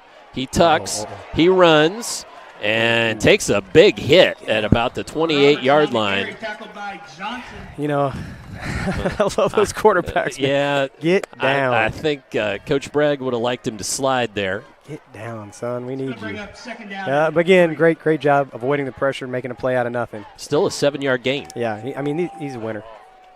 Both these quarterbacks are winners. They're probably successful in other sports and a lot of things in life because they have the mental toughness to make it through a game like this. Handoff, Bernardi. He's got a blocker. Spins. Can't quite get to this line to gain, I don't believe. Looks like it's going to be about a yard short. Dang, Bernardi in that green and gold, he looked like a little Paul Hornung-esque with his hand on the guard there. That's an old reference, but he had a little Hornung-esque Green Bay Packers sweep look there when he cut it back in. I thought he had read it right because there's a little gap there. I thought he almost slid through it. Here we go. The spread formation again. Let's look for the run inside. As you can see, it's pretty light in there. Handoff, Bernardi. He's got the first down and more across the 40. Makes a couple people miss. Across the 50, a gaggle of Owls and hit him out of bounds. Bernardi was already about 2 steps out of bounds when the Owl lowered his shoulder. So it's going to be a 15-yard tack on the end of that play. And that's one of those things with playing a lot of kids both ways. Mentally you just get tired. And again, you get tired of getting run over by the same kid, and you want to hit him, you want to knock him down and make him get a little hit in on him. But he was 2 steps out of bounds, and Heilman hit him real late out of bounds. Easy call for the officials. So personal foul. Tacks on 15 yards. The third penalty for the Owls this half. They've only been penalized 4 times all game.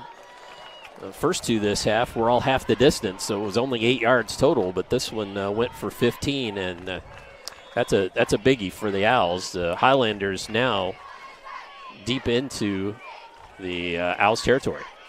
Yeah, you know, that formation that they're lined up in the last play is really tough for Seymour because it really thins them out inside.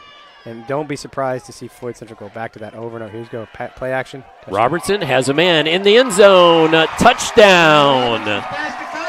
That's a replay on the opposite side of what happened for Seymour. The defensive back for Seymour stumbled, and Robertson made him pay. So Robertson to Kaiser, and Highlanders have the lead back on that 23-yard for 2 here. Touchdown. And now an interesting formation, folks. Oh, timeout. We may have gotten a timeout. We got a timeout, and Seymour. we had a timeout, Seymour. That's a smart timeout. So now let's see Their first of that.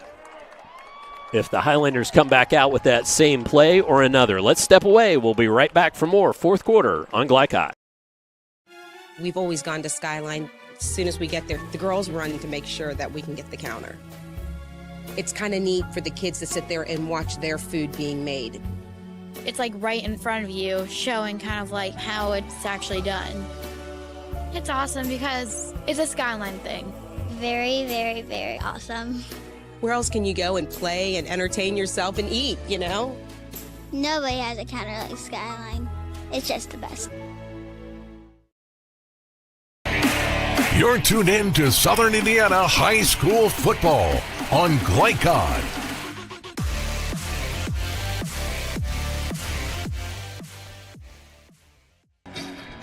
As we return to live action here, Floyd Central High School, Highlanders leading by 1.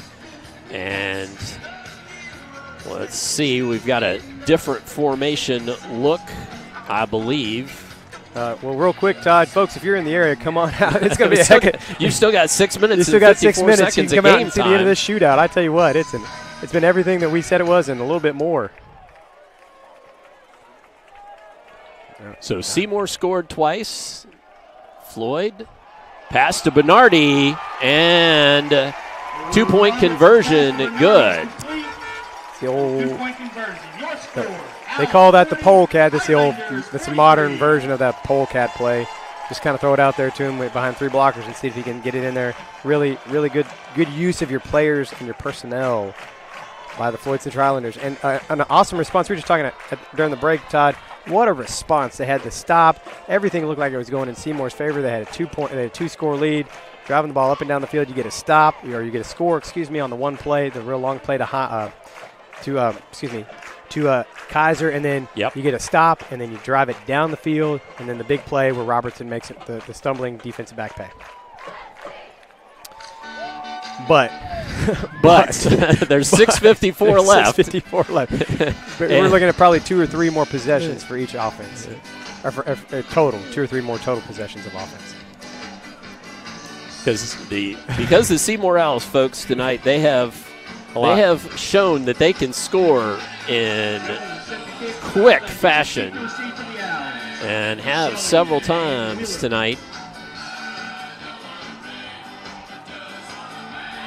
So Jones, and he keeps everybody waiting here.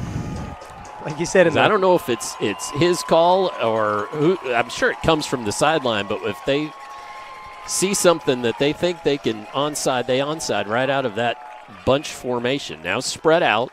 You use the term deliberate, and he is very deliberate. Very deliberate. Fielded at about the 11-yard line. That's Cam Wheeler. And along that far side, still no whistle. Finally pushed out of bounds. Yeah, they kind of all ushered him out of bounds. That's again just an example of Floyd Central's physicality. Seymour's just not able to move him around very much. Now, can Floyd Central build and maintain this momentum that they have? Because they've had momentum for the last 6 minutes of the third quarter or the fourth quarter here. So can they maintain this, or is Pennington going to make a play? So that's where we are. Is Jalen Johnson and Pennington going to make a play, or is it going to be Floyd Central and their physicality? Are they going to win out? So Brett Perry, he's got those 2 running backs in the backfield with him. They've run out of this almost exclusively. And reverse. Johnson with the halfback pass has Pennington caught and then tackled, brought down by the safety Bernardi. Max Milner. Wow, that was a play that they ran. Yeah. That was the Philly special that they ran for the 2-point conversion. They just extended it out. But what a throw by Jalen Johnson. This kid's a heck of an athlete. And if you don't want Perry throwing it, I guess you want Johnson throwing it. That was wow. one heck of a pass, and Milner was on him tight, but then Pennington makes him miss, and Bernardi comes up and makes the stop. Folks, I know it doesn't look like it from as far away as we are, but those receivers are physical and big down there. Being on the field earlier, they were big kids. Another example of the run here. They're just sprinkling in enough run to keep Floyd Central honest and keep the people in the box so they can throw it to the outside. That was Nick Wheeler on that last run. Todd, I would also not be surprised if we're anywhere near that. We were probably close to 1,000 yards of offense, if not over, tonight.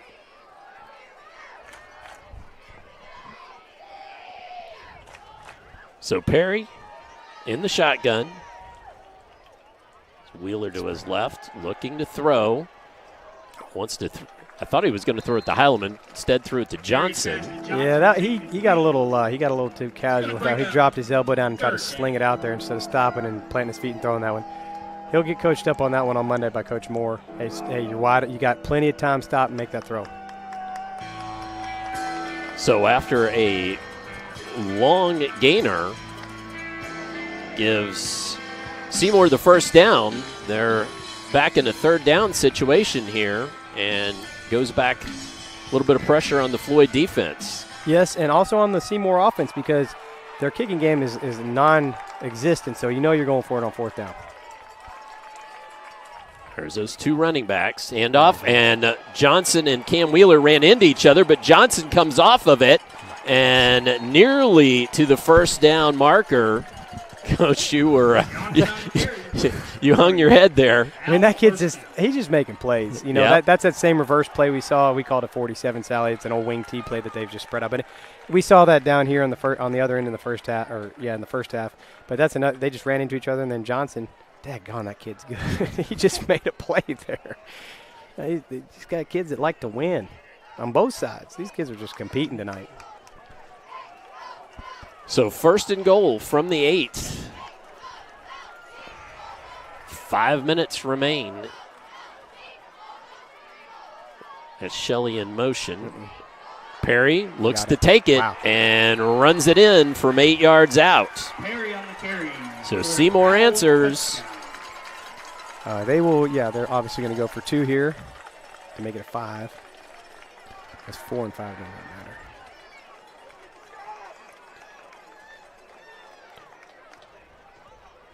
But what a play, They got everybody going they're moving, they're motioning, they got people coming, fake handoffs and boots and everything. It's hard. There's a lot of stuff for the defense to look at, a lot of places for your eyes to get lost. They are going to kick. I'm surprised. I guess 4 and 5 isn't really that big of a difference. No, I wouldn't think so. You just need one. Pennington back out there to kick. He's not made one thus far tonight, but he does this time, I do believe. He did. He did, and that gives Seymour the 47-43 lead. Let's go ahead and take this opportunity to catch another break from some of our great Glycod sponsors. Come on back. More action upcoming here on Glycod. Is what excellence in construction looks like. It's a startup company that launched in 1980 under the leadership of a husband and wife team who had a vision for growing something great, the American dream. It's 2 sons who have worked hard and earned the opportunity to carry on the legacy from the ground up. It's nearly 300 employees with common culture and commitment to construction. Some of the region's most visible and ambitious projects with the same heart, passion, and drive. It's our experience, our innovation, our reputation, and core values that set us apart. Mack Construction. This is what excellence looks like.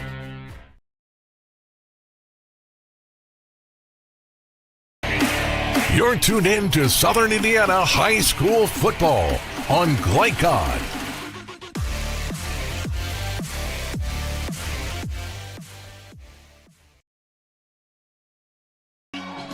Folks, we were thinking you were going to have a shootout to watch tonight here on Glycod in our Southern Indiana High School football, and sure enough, a 4-point ball game, 47-43, with the Owls answering back after two Floyd Central touchdowns to regain the lead. I'll tell you what, it's not the rock fight. It's not 3-0. Nope, absolutely not. Well, we've seen it done a lot of different ways. Oh, catch it. And it was kind of an onside attempt. Well, I think he was trying to do what he did last time. I just think he missed the ball. Just didn't get the ball. Matthew Polk comes up with the short ball. And so on the 45-yard line, so the Highlanders with 4:51 remaining. Just put a lot of pressure on your defense to stop something that they haven't really stopped all night. You know? They get the ball in good field. Really good field position. But trailing by 4, so a field goal would not tie it. They need to find pay dirt, do the Highlanders, and see what the Seymour defense can do here. Handoff, Bernardi, and caught in the backfield. Nice individual effort by Mitch Mellencamp. Yeah, that's it. The best play by him all night, and the best play really, honestly, on the edge by Seymour all night against the run, because they've been vulnerable out there all night. But again, don't give up on that. Go right back to the spread out and run it in the middle, if you want my opinion. I don't want to give Seymour the ball back. So 3 wide receivers to the far side. Handoff. No. Caught by Kaiser, and he drags a man with him for 5 yards. And Robertson to Kaiser moves the chains for the 7th time in this second half. It's my mistake, Todd. Go back to the touchdown play. Well, that was the touchdown to Kaiser play. He just didn't cut it back this time. But another great throw by Robertson on the money. They had me fooled. I thought it was an inside handoff again to Bernardi. Well, it sucked all those linebackers up, and there's plenty sure of space did. to throw, but he put it right on the money. Like I said a long time ago, you are seeing 2 quality quarterbacks throwing the football very well tonight.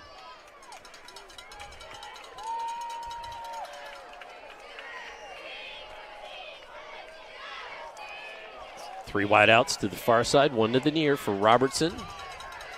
And here comes the pressure. Bernardi dropped the ball, has to fall on it.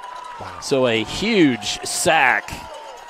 That's his first big mistake of the night by Robertson. Yep. You know that. Perry had the one mistake where he threw it low over here to Johnson, and that was his first big mistake, and this was Robertson's. So that's going to bring it a 2, 2nd and about 1.25 miles. 23. And you don't have to get it all back, because clearly you're going to be going for it on 4th down. So just get a little bit here, just chunk it up, just look for 5 to 8 yards. You know, obviously Seymour's going to be playing off here. Here comes some pressure, throwing it, and it's Kaiser out there, I believe. It is, yeah. And again, Seymour's so soft. No, it wasn't. It was Harrod. Oh, it was Harrod. I'm sorry. It is 11. I apologize. But Seymour's so soft, and they should be, because they don't want to give up the touchdown. But man, once he's sitting there, you got to attack that. You got to attack that ball a little faster. So that makes it 3rd and 14. So still well behind the chains here. But again, this is 4-down territory, so you got 2 plays to get 14 yards. So you're looking for 7 to 10 yards here. You know, if you can get the first down, obviously get it. But you know, if you get 7 to 10, you're thinking you're in good shape. So Robertson comes the ball. Big 3rd down play. Has a man across the middle. A tight end. First catch all night. And that was to Conway. So Tanner Conway. Wow. Talk about a clutch catch. He's been blocking all night, and then he catches a heat rocket from Robertson. And that was a rocket. You are right, Coach. Zinger in there. I'm not sure if he caught it or it stuck to him.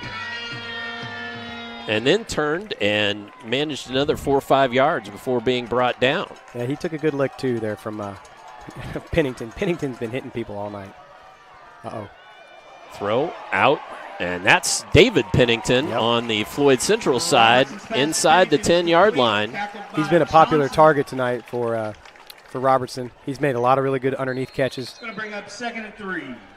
And we're going to have a timeout on the field for Seymour. Yeah, they're going to try to save some time. We have fulfilled our obligations, so we will keep it here. Do we want to show people the schedule next week, or do we want to talk about let's show people the schedule next week.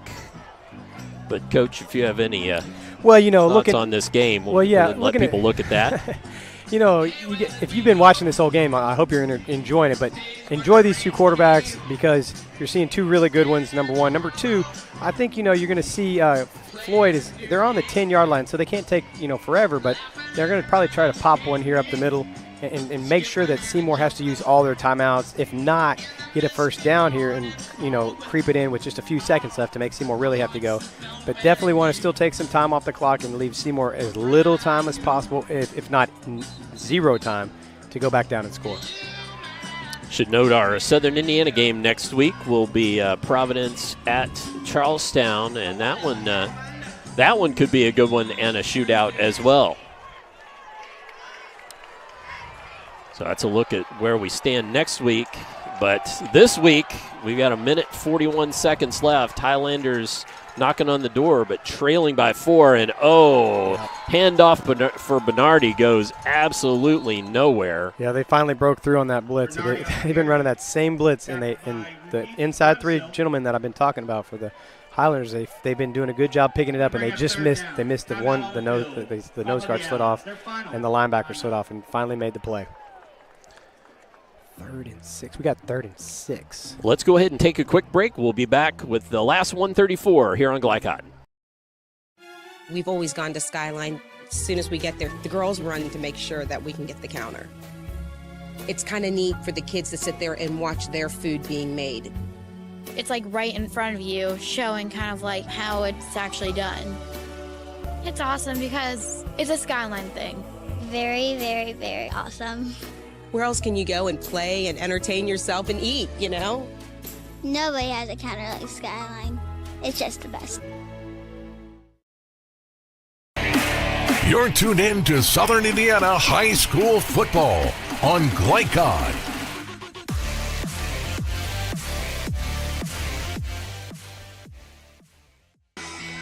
As the Highlanders break the sideline huddle and head back out onto the field. The Owls breaking a little early and had talked about it on defense. That was a big play there to catch Bernardi. So now we've got a 3rd down. And we're in 4-down territory here, no doubt. But let's see what the Floyd Central offense has dialed up. Robertson has Bernardi in the backfield. That's Kaiser on the move. Right. Now flushed, throwing to the end zone. Caught! Touchdown! Kaiser with the touchdown catch. Robertson went to his buddy. He got flushed out of the pocket, and he just threw it right. And for whatever reason, the Seymour defensive back just stopped covering him. He wide open in the end zone. I tell you what, Todd, that's a heck of a play by Robertson. Escaping the pocket. He's not the most fleet of foot, but he's fast enough to get out of there and escape and make that throw. Now the extra point to make it 3. So to try to make it 3,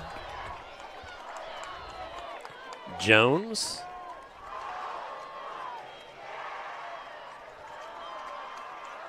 And kick is up. Kick is good. So Jones boots it through. And the 3-point lead for the Floyd Central Highlanders, 50-47.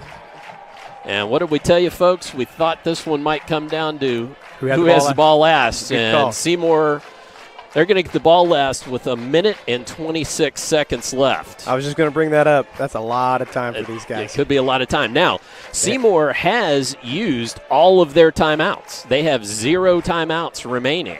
All right, but remember, it's not like the NFL. So if we get a first down, the clock stops. If we get out of bounds, the clock stops. You can spike the ball. There's a lot of different ways to stop the clock here in high school and in college football. So Again, not like the NFL. The clock will not be running constantly, especially if they're getting big chunks of yardage. Lots of time for the Seymour Owls. But again, they've been struggling in the fourth quarter. I think they're getting a little tired, run up and down the field with Floyd Central. And Floyd Central's toughness is coming out, and their physicality is coming out in the end.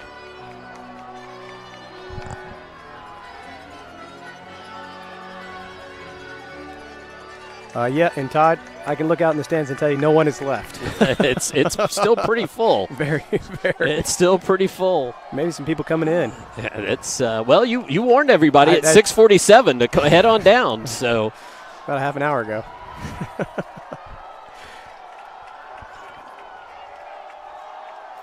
And Jones puts the boot to it. Great kick into the end zone. Best kick of the night. Saved his best for last. Over the head of Logan Shelley. So Owls will take over. 80 yards to go. Now look for Floyd to be in the man coverage underneath and 2 high safeties, and look for the Owls to kind of run some switching routes and some picking and rubbing routes to get their big Jalen Johnson, Heilman, and Pennington open. Perry's going to be on the move, and he's, they're locked in. This is I'm sure they practiced the 2-minute drill at least 6,000 times. Right, at least 6,000, just 6,000. 6,000 times since they were in 8th grade. So these guys have played a lot together, and they know what they want to do. So Brett Perry in the offense, back out. 3 wide receivers to the near side, 1 to the far. Perry rolls, looks to throw. Flag comes in, and ball off the fingertips of Johnson. Perry's pass to Johnson is incomplete, but there is a flag. There is a flag on the play. It's going to be holding in the backfield. It will be. And that was nice. Johnson wants pass interference. That was an outstanding play by Floyd Central in the secondary. Probably the best play of the night, really. So holding and 10-yard penalty. You want to back them up, but to me, honestly, I think downs are more important. I would almost, they're going to take it obviously because they want to push them as far away from the end zone as possible. But in that situation, you might think about taking the down in the future to just give them less chances to throw the ball. Be a 10-yard penalty, repeat, first down. So 1st and 20, but again, we've seen these Owls chew up chunks of yards. More importantly, probably was a time run off the clock. Yep. Screen. Little screen. Oh, my goodness. Have a man at the 10. He's out of bounds. Runs out of bounds at the 33. But you're right, and you're right about that, Todd. You could see that you could see Wheeler thinking about the fact that he needed to get out of bounds and not take on that tackler to stay in bounds. They get it to 2nd and 7. But still a 13-yard gainer there. Yeah, really big play. But those chunk plays are what they need. And Floyd Central's okay with giving up 13 yards. In fact, they're good with all the way down, just not in the end zone.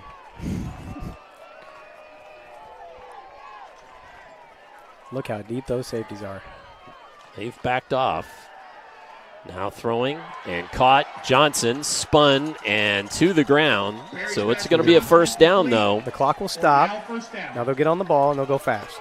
You can see Perry making the call right now. I don't know why we're still calling things from the sideline. The ball is set, so the clock should be Kyle running. Heilman brought the play in. Now a little confusion in the Floyd Central backfield. Perry looks to throw. Uh-oh. Has a man, ball tipped, and falls harmlessly to the turf. That was Heilman, I believe, was the intended receiver. It was. Yeah, it's going to be tough throwing it in the middle there because Floyd Central has 3 safeties, 1 deep in the middle and 2 on the hash, 1 on each hash, and it's just going to be really crowded in the middle. Look for Seymour to really work the outside. Just 45 seconds remaining here. This has been a whale of a high school football game, folks. High quality on both sides. I know it doesn't seem like it on the defense, but there have been some really high-quality defensive plays at times. 3 wide receivers near, 1 too far, empty backfield. Throwing deep, caught. Oh, my gosh. Caught at the 31-yard line. Oh, he said he bounced it. He's calling it incomplete back here. Incomplete? Oh, okay. Now we're going to have a talk amongst the striped shirts. Perry's pass is being ruled incomplete. Incomplete. Wow. It's going to bring up third down. Juggled to the turf. Wow. And it was a big hit. And he still it was a big hit. Did we get a replay on that, Jeff? No, didn't. It was just out of the off the side. So 3rd and 10. 3rd and 10. But again, you have Perry throwing it into double coverage right on the money. Highlander Nation. I mean, look, you got give credit to Floyd Central for the physicality and the coverage. It's been there in the second half. It may not seem like it because there's 47 points on the board, but folks, this offense is very, very good, and they're doing their best to stop it. Big 3rd down play here to Perry. Rolls left, throws. And was that one caught? No, incomplete, bounced. Yeah, he tried to lay that one in there to Johnson just so he could get the first down and run out of bounds. Yeah, that spread-out's been working all night. He was open again. And a flag comes in. Flag on the play. And Johnson. That was, that was a Seymour player, and that's going to back him up even more. 15. You can't yell at the officials. Which is just too bad, and I know there'll be some coaching up about that tomorrow because that's too bad. Well, that's a little frustration. That's not getting what you expect to happen, but at the same time, you got to be mature, be composed under pressure here. 15-yard penalty. So a 15-yard penalty. That's the 5th Seymour penalty. They had one the entire first half, and the 5th in this second half. That's that tired. That's that fatigue setting in. A lot of guys going both ways, and now you got 4th and 25. On your feet again. 4th down. Seymour's really looking for a big play here, maybe a pass interference. Floyd Central just wants to keep it all in front. They're going to let him catch it underneath and hopefully rally up and tackle him. So 4th and about 25 yards for the first down.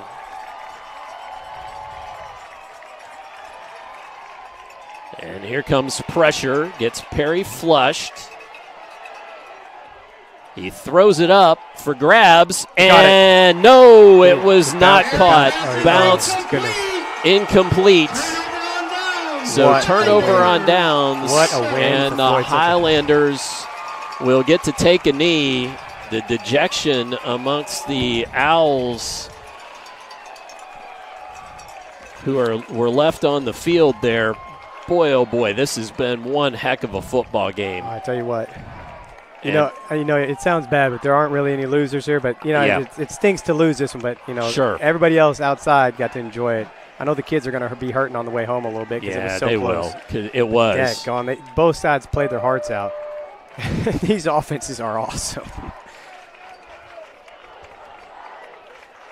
Well, we had a perfect night for high school football, and it turned into we had a whale of a game, and with that knee, the Highlanders will allow the clock to run down, and that is going to do it. The post-game show, we will catch some of those clips from a lot of replays. Jeff Cooper will dial up for us. Great camera work tonight by Kaylee Williams, so we'll have the post-game show for you coming up here on Glycod. When it comes to medical imaging, you have a choice. Choose Priority Radiology in New Albany for convenient quality services like CT, MRI, X-ray, ultrasound, mammography, and more. A community supporter of our local high school athletics, Priority Radiology is devoted to making sure you're informed and comfortable every step of the way. It's a level of care you won't find anywhere else. Tell your doctor or provider that you choose Priority Radiology when outpatient imaging is needed. Visit PriorityRadiology.com for more information. Priority Radiology, you have a choice. At German American Bank, our communities matter. You can support your community school with a German American School Spirit check card. With each purchase you make, we will donate 2 cents to your participating school of choice. Filling up your tank, Buying groceries? Simply use your check card to show your support. Stop in your local German American Bank office, open a checking account, and request your free School Spirit check card. Visit GermanAmerican.com for a list of participating schools. German American Bank, member FDIC. I'm your cat, and ever since you brought me home that day, I've been plotting to destroy you. This is 1 billion years of tiger DNA just ready to pounce. And if you got the wrong home insurance coverage, you could be coughing up the cash for this. So get Allstate and be better protected from mayhem, like meow. Contact Floyd Knobs and Jeffersonville Allstate agent Packy Page for a quote today. Vaccines help fight infections. When your child gets vaccinated, their immune system will remember the vaccine and attack the germ if it ever invades their body. Physicians suggest following the recommended vaccination schedule to provide your child with the best protection against serious diseases. The Clark County Health Department reminds you to stay up to date on your vaccines. For more information, please visit clarkhealth.net. Clark County Health Department. Prevent, promote, protect. Research has shown high school sports to be a great community influence. Join scores of local businesses that have partnered with Glycod in sponsoring live, hometown-oriented sports programming on our video and social media platforms. For more information, email info@glycod.com.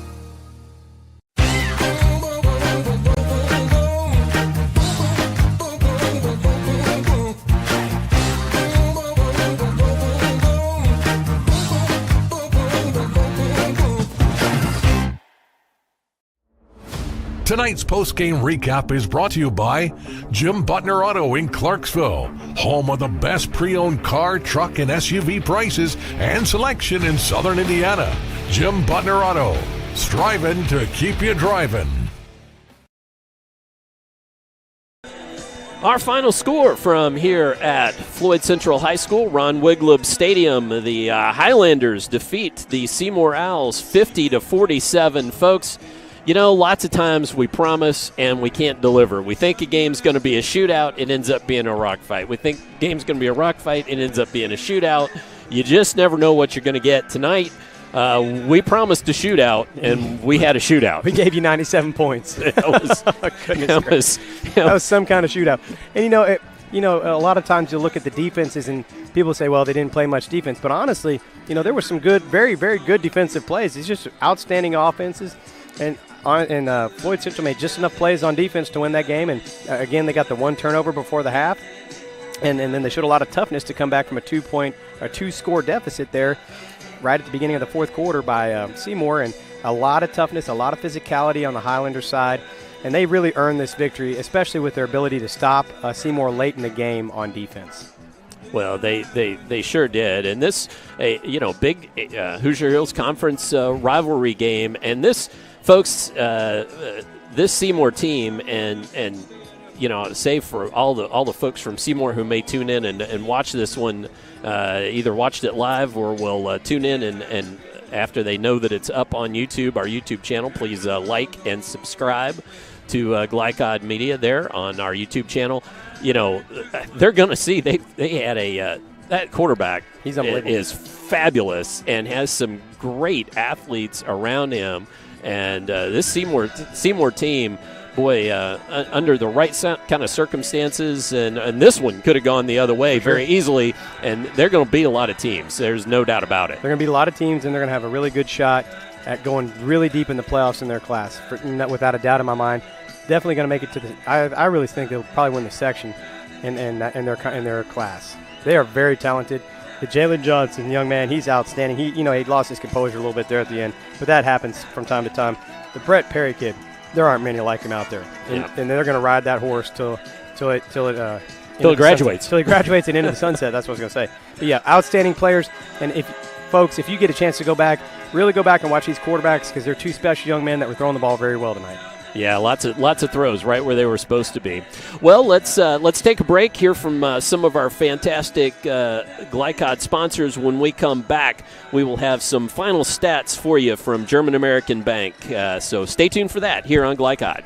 Okay, Brett. All right, Seth.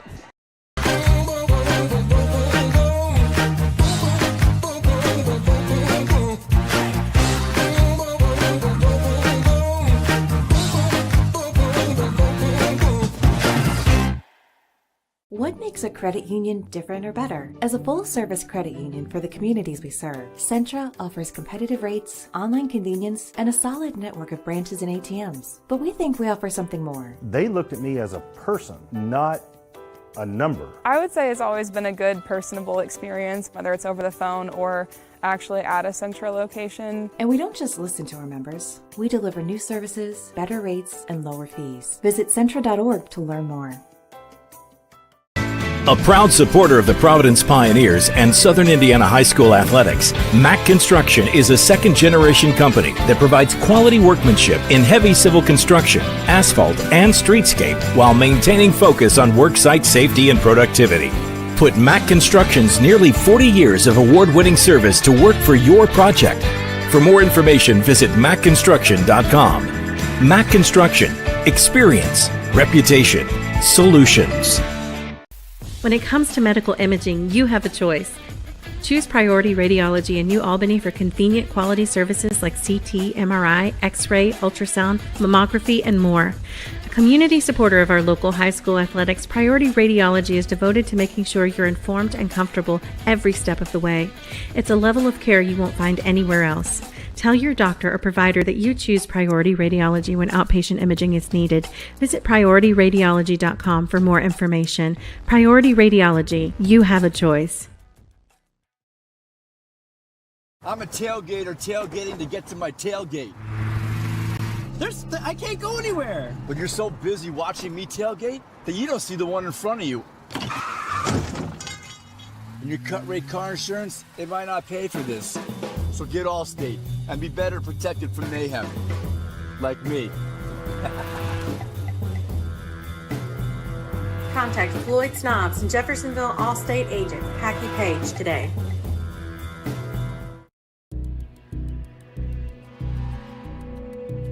In one fell swoop, one innocent city will be left with one burning question. What? No. When you need to be there, you need an Interstate, the car battery auto techs prefer.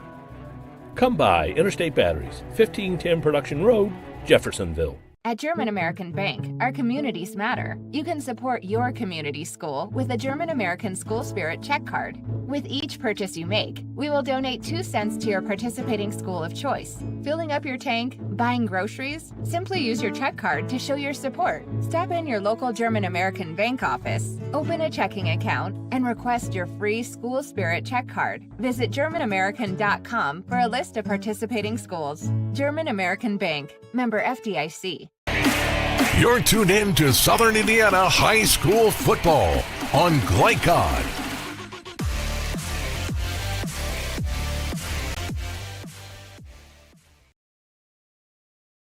Turn to Floyd Central High School, where the final, Floyd Central 50, Seymour 47. And it's time for some final stats. And now for a look at tonight's final numbers from German American Bank. They've been strengthening communities since 1910. So Seymour had a grand total of 16 first downs, evenly divided. Actually, it's kind of funny. Both teams were evenly divided on their first downs. 8 for Seymour in the first half, 8 in the second for 16. And they were penalized 6 times for 53 yards. Now, it should be noted only once in the first half, but 5 times in the second, which is really kind of almost the flip of Floyd Central. Floyd Central was penalized 5 times in the first half, twice in the second for 7 total. First downs for the Highlanders, they had 18 total, 9 in each half. And again, those 45 yards worth of penalties. Now, the one turnover though was a fumble in the red zone inside on a goal line stand, really by the Highlanders inside the 3-yard line, right at the end of the first half, and that was a bit of a momentum swing because they were sure knocking on the door was Seymour. Should also say. Well, no, I'm not going to spoil. I'm going to tease you with what both quarterbacks did because that may come up just a little bit as we talk about most outstanding players coming up. So let's step aside. We're going to hear again from some of our fantastic sponsors. When we come back, Kellen Barnes is going to give you the most outstanding players from both teams, and we will wrap things up from here at Floyd Central High School, where the Highlanders were victorious over the Owls on Glycod.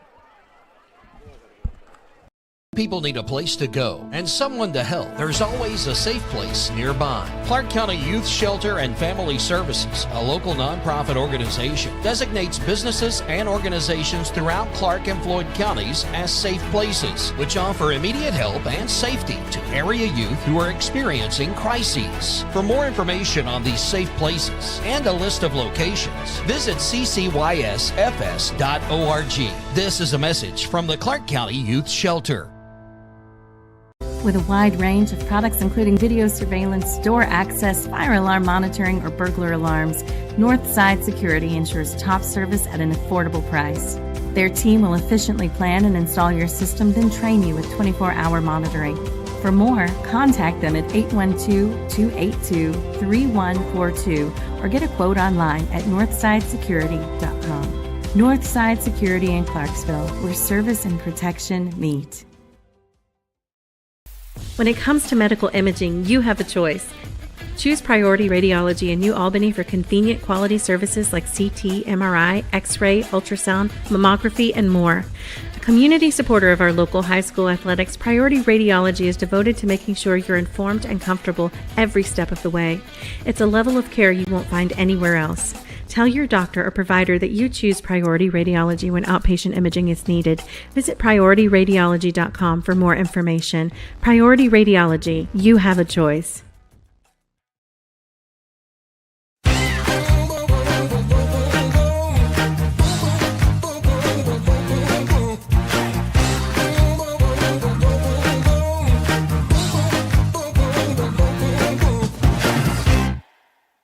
This is what excellence in construction looks like. It's a startup company that launched in 1980 under the leadership of a husband and wife team who had a vision for growing something great, the American dream. It's two sons who have worked hard and earned the opportunity to carry on the legacy from the ground up. It's nearly 300 employees with common culture and commitment to construction. Some of the region's most visible and ambitious projects with the same heart, passion, and drive. It's our experience, our innovation, our reputation, and core values that set us apart. Mack Construction. This is what excellence looks like.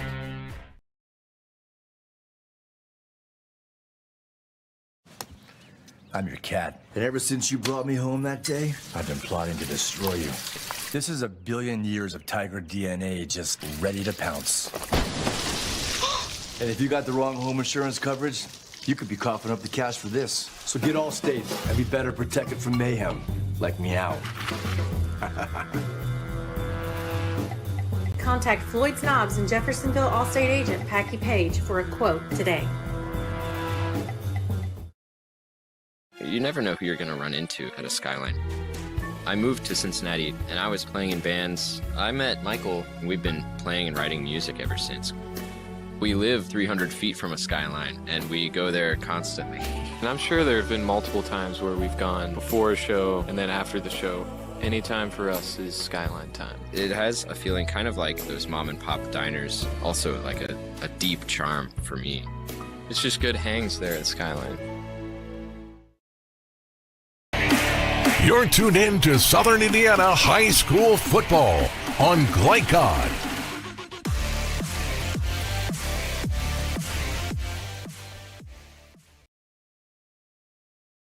As we roll through the post-game show here, Floyd Central victorious over the Seymour Owls, and it is time for our most outstanding players of the ball game. Tonight's most outstanding players presented by Skyline Chili. Visit them at 3505 Grantline Road in New Albany. It's Skyline time. Kellen, let's. Who do we have? I should say Coach Barnes. Who do we have as our most outstanding players of the game? Well, we'll start with the winners. For Floyd Central, we're obviously going to go with Tristan Robertson. The quarterbacks, in this game were unmatched. And I know you see a lot of the skilled players, but they have to get the ball from the quarterback. And Tristan Robertson in the first half did a great job of managing In the second half, he did an unbelievable job of delivering the ball and scoring the ball and running the offense. He ended with himself 5 touchdowns, 4 passing and 1 rushing, which is an unbelievable high school game. I know you guys can sit here and think that all that stuff that he's doing out there was easy. It is very difficult. It comes with a lot of patience, practice, and composure. That young man is an outstanding player, and he deserves to be the most outstanding player of the winning team for the Floyd Central Highlanders. And for Seymour. You know, and it goes without saying, we talked about him all night, Brett Perry, because he, as Seymour goes, is how Brett Perry goes. You know, if when he is not in there, I couldn't imagine how their offense would function, but their offense is so fluid with him. And he had 6 touchdowns, 4 passing and 2 rushing, which is even more amazing. Yep. And he makes it, both of these quarterbacks, both these young men make it look so easy. And I can tell you, people, it is not that easy what they're doing out there. So really enjoy tonight. Enjoy these 2 young men. And Seymour and Floyd, just enjoy them and remember, these guys may not be here forever, and they're both seniors, I believe, yes. Yep, they are. They're both seniors. So when they're gone, you guys are going to miss them because these guys are special, special young men.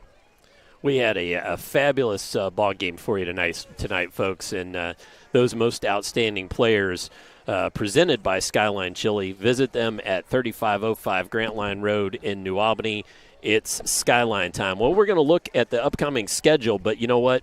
Coach Barnes, I just realized too. You're gonna have to put your thinking cap back on while I'm talking about this. You got to come up with a lineman of the game. Okay. Because Coach Kaz said this year we're gonna recognize alignment. So let's have Jeff Cooper throw the graphic up for our upcoming schedule for next week, and we'll go through that with you while Coach Barnes there comes up with our lineman of the game. So next week we've got at 6:30 Bryan Station at Tate's Creek with Keith Elkins and Rick Reams on the call of that one. Our Southern Indiana game, we will be at Charlestown High School for Providence at Charlestown. Coach Kaz and I will be there. And then at 7 p.m. Trinity at Male with Chris Labar and Dion Reese, and that one, of course, always a big one, Trinity and Male. 7:30 Oldham County battle between Oldham County Colonels and the South Oldham Dragons. Joe Cox and Joey Hamilton on the call of that one. And then at 7:30, North Hardin at PRP with John Baldridge and Kellen Barnes. And North Hardin's that should be a good one. It should be pretty good. Yeah, but PRP is a little bit better. They have a young man that's really, really fast. So I'll save his name, and hopefully y'all can tune in. But this young man is unbelievably fast and a dynamic game changer. All right, so that's our upcoming schedule. Now I'll go back to you, Kellen. Let's hear about our linemen. You know, I didn't need all that time. I already had it picked out as Parker McCullough for the center for the Floyd Central Highlanders. This young man is a senior, and he's not the biggest. I believe he's 5'8" and 220, so he's a stocky guy like myself. But he did a great job, and we talked about it, and Todd and I talked about it last night on the phone. But the interior 3 were going to be key for the Floyd Central running game, and they really dominated. If you go back and watch this game, you can see Parker making the calls up front, but also working with his 2 guards to really dominate the inside of that Seymour defense and set up all of those play-action passes that they hit later in the game. It was all because of those 3 young men in the interior that really had to win that battle, and they did. And they were all led by Parker McCullough and his savvy and his senior leadership. All right, so Coach Kaz, that one's for you. Well, that wraps it up from here at Floyd Central High School. I guess I will ask Kellen, what any other thoughts just on this ball game and what we got to see tonight and these teams going forward? You know, these teams going forward, Seymour, don't hang your head. Do not hang your head. You guys got a great team, and you'll bounce back next week, and your offense is going to carry you a little bit as your defense grows and gets better. And Floyd, I was really impressed with your physicality tonight. Never forget that physicality and carry that on to the next week. All right. Well, we're going to thank you for watching tonight's live coverage of Southern Indiana High School football on Glycod. Our executive producer tonight was Steve Bird. Our on-site producer was Jeff Cooper. Our camera this evening was run by Kaylee Williams. A big thank you to Floyd Central Athletic Director Jeff Sequeira for his hospitality. Tonight's analyst was Coach Kellen Barnes, and this is Dr. Todd Carter from Floyd Central, where once again our final score was Floyd Central 50, Seymour 47. And I'm saying so long, God bless, and we'll see you next week on Glycod.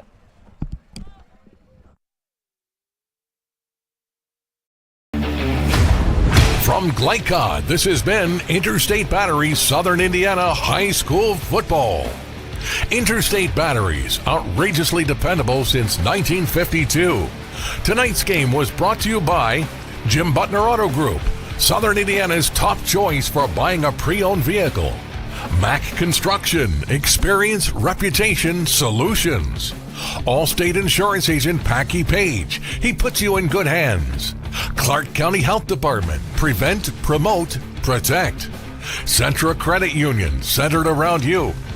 State Farm Insurance Agent Theresa Lamb, like a good neighbor, State Farm is there. Priority Radiology in New Albany, you have a choice.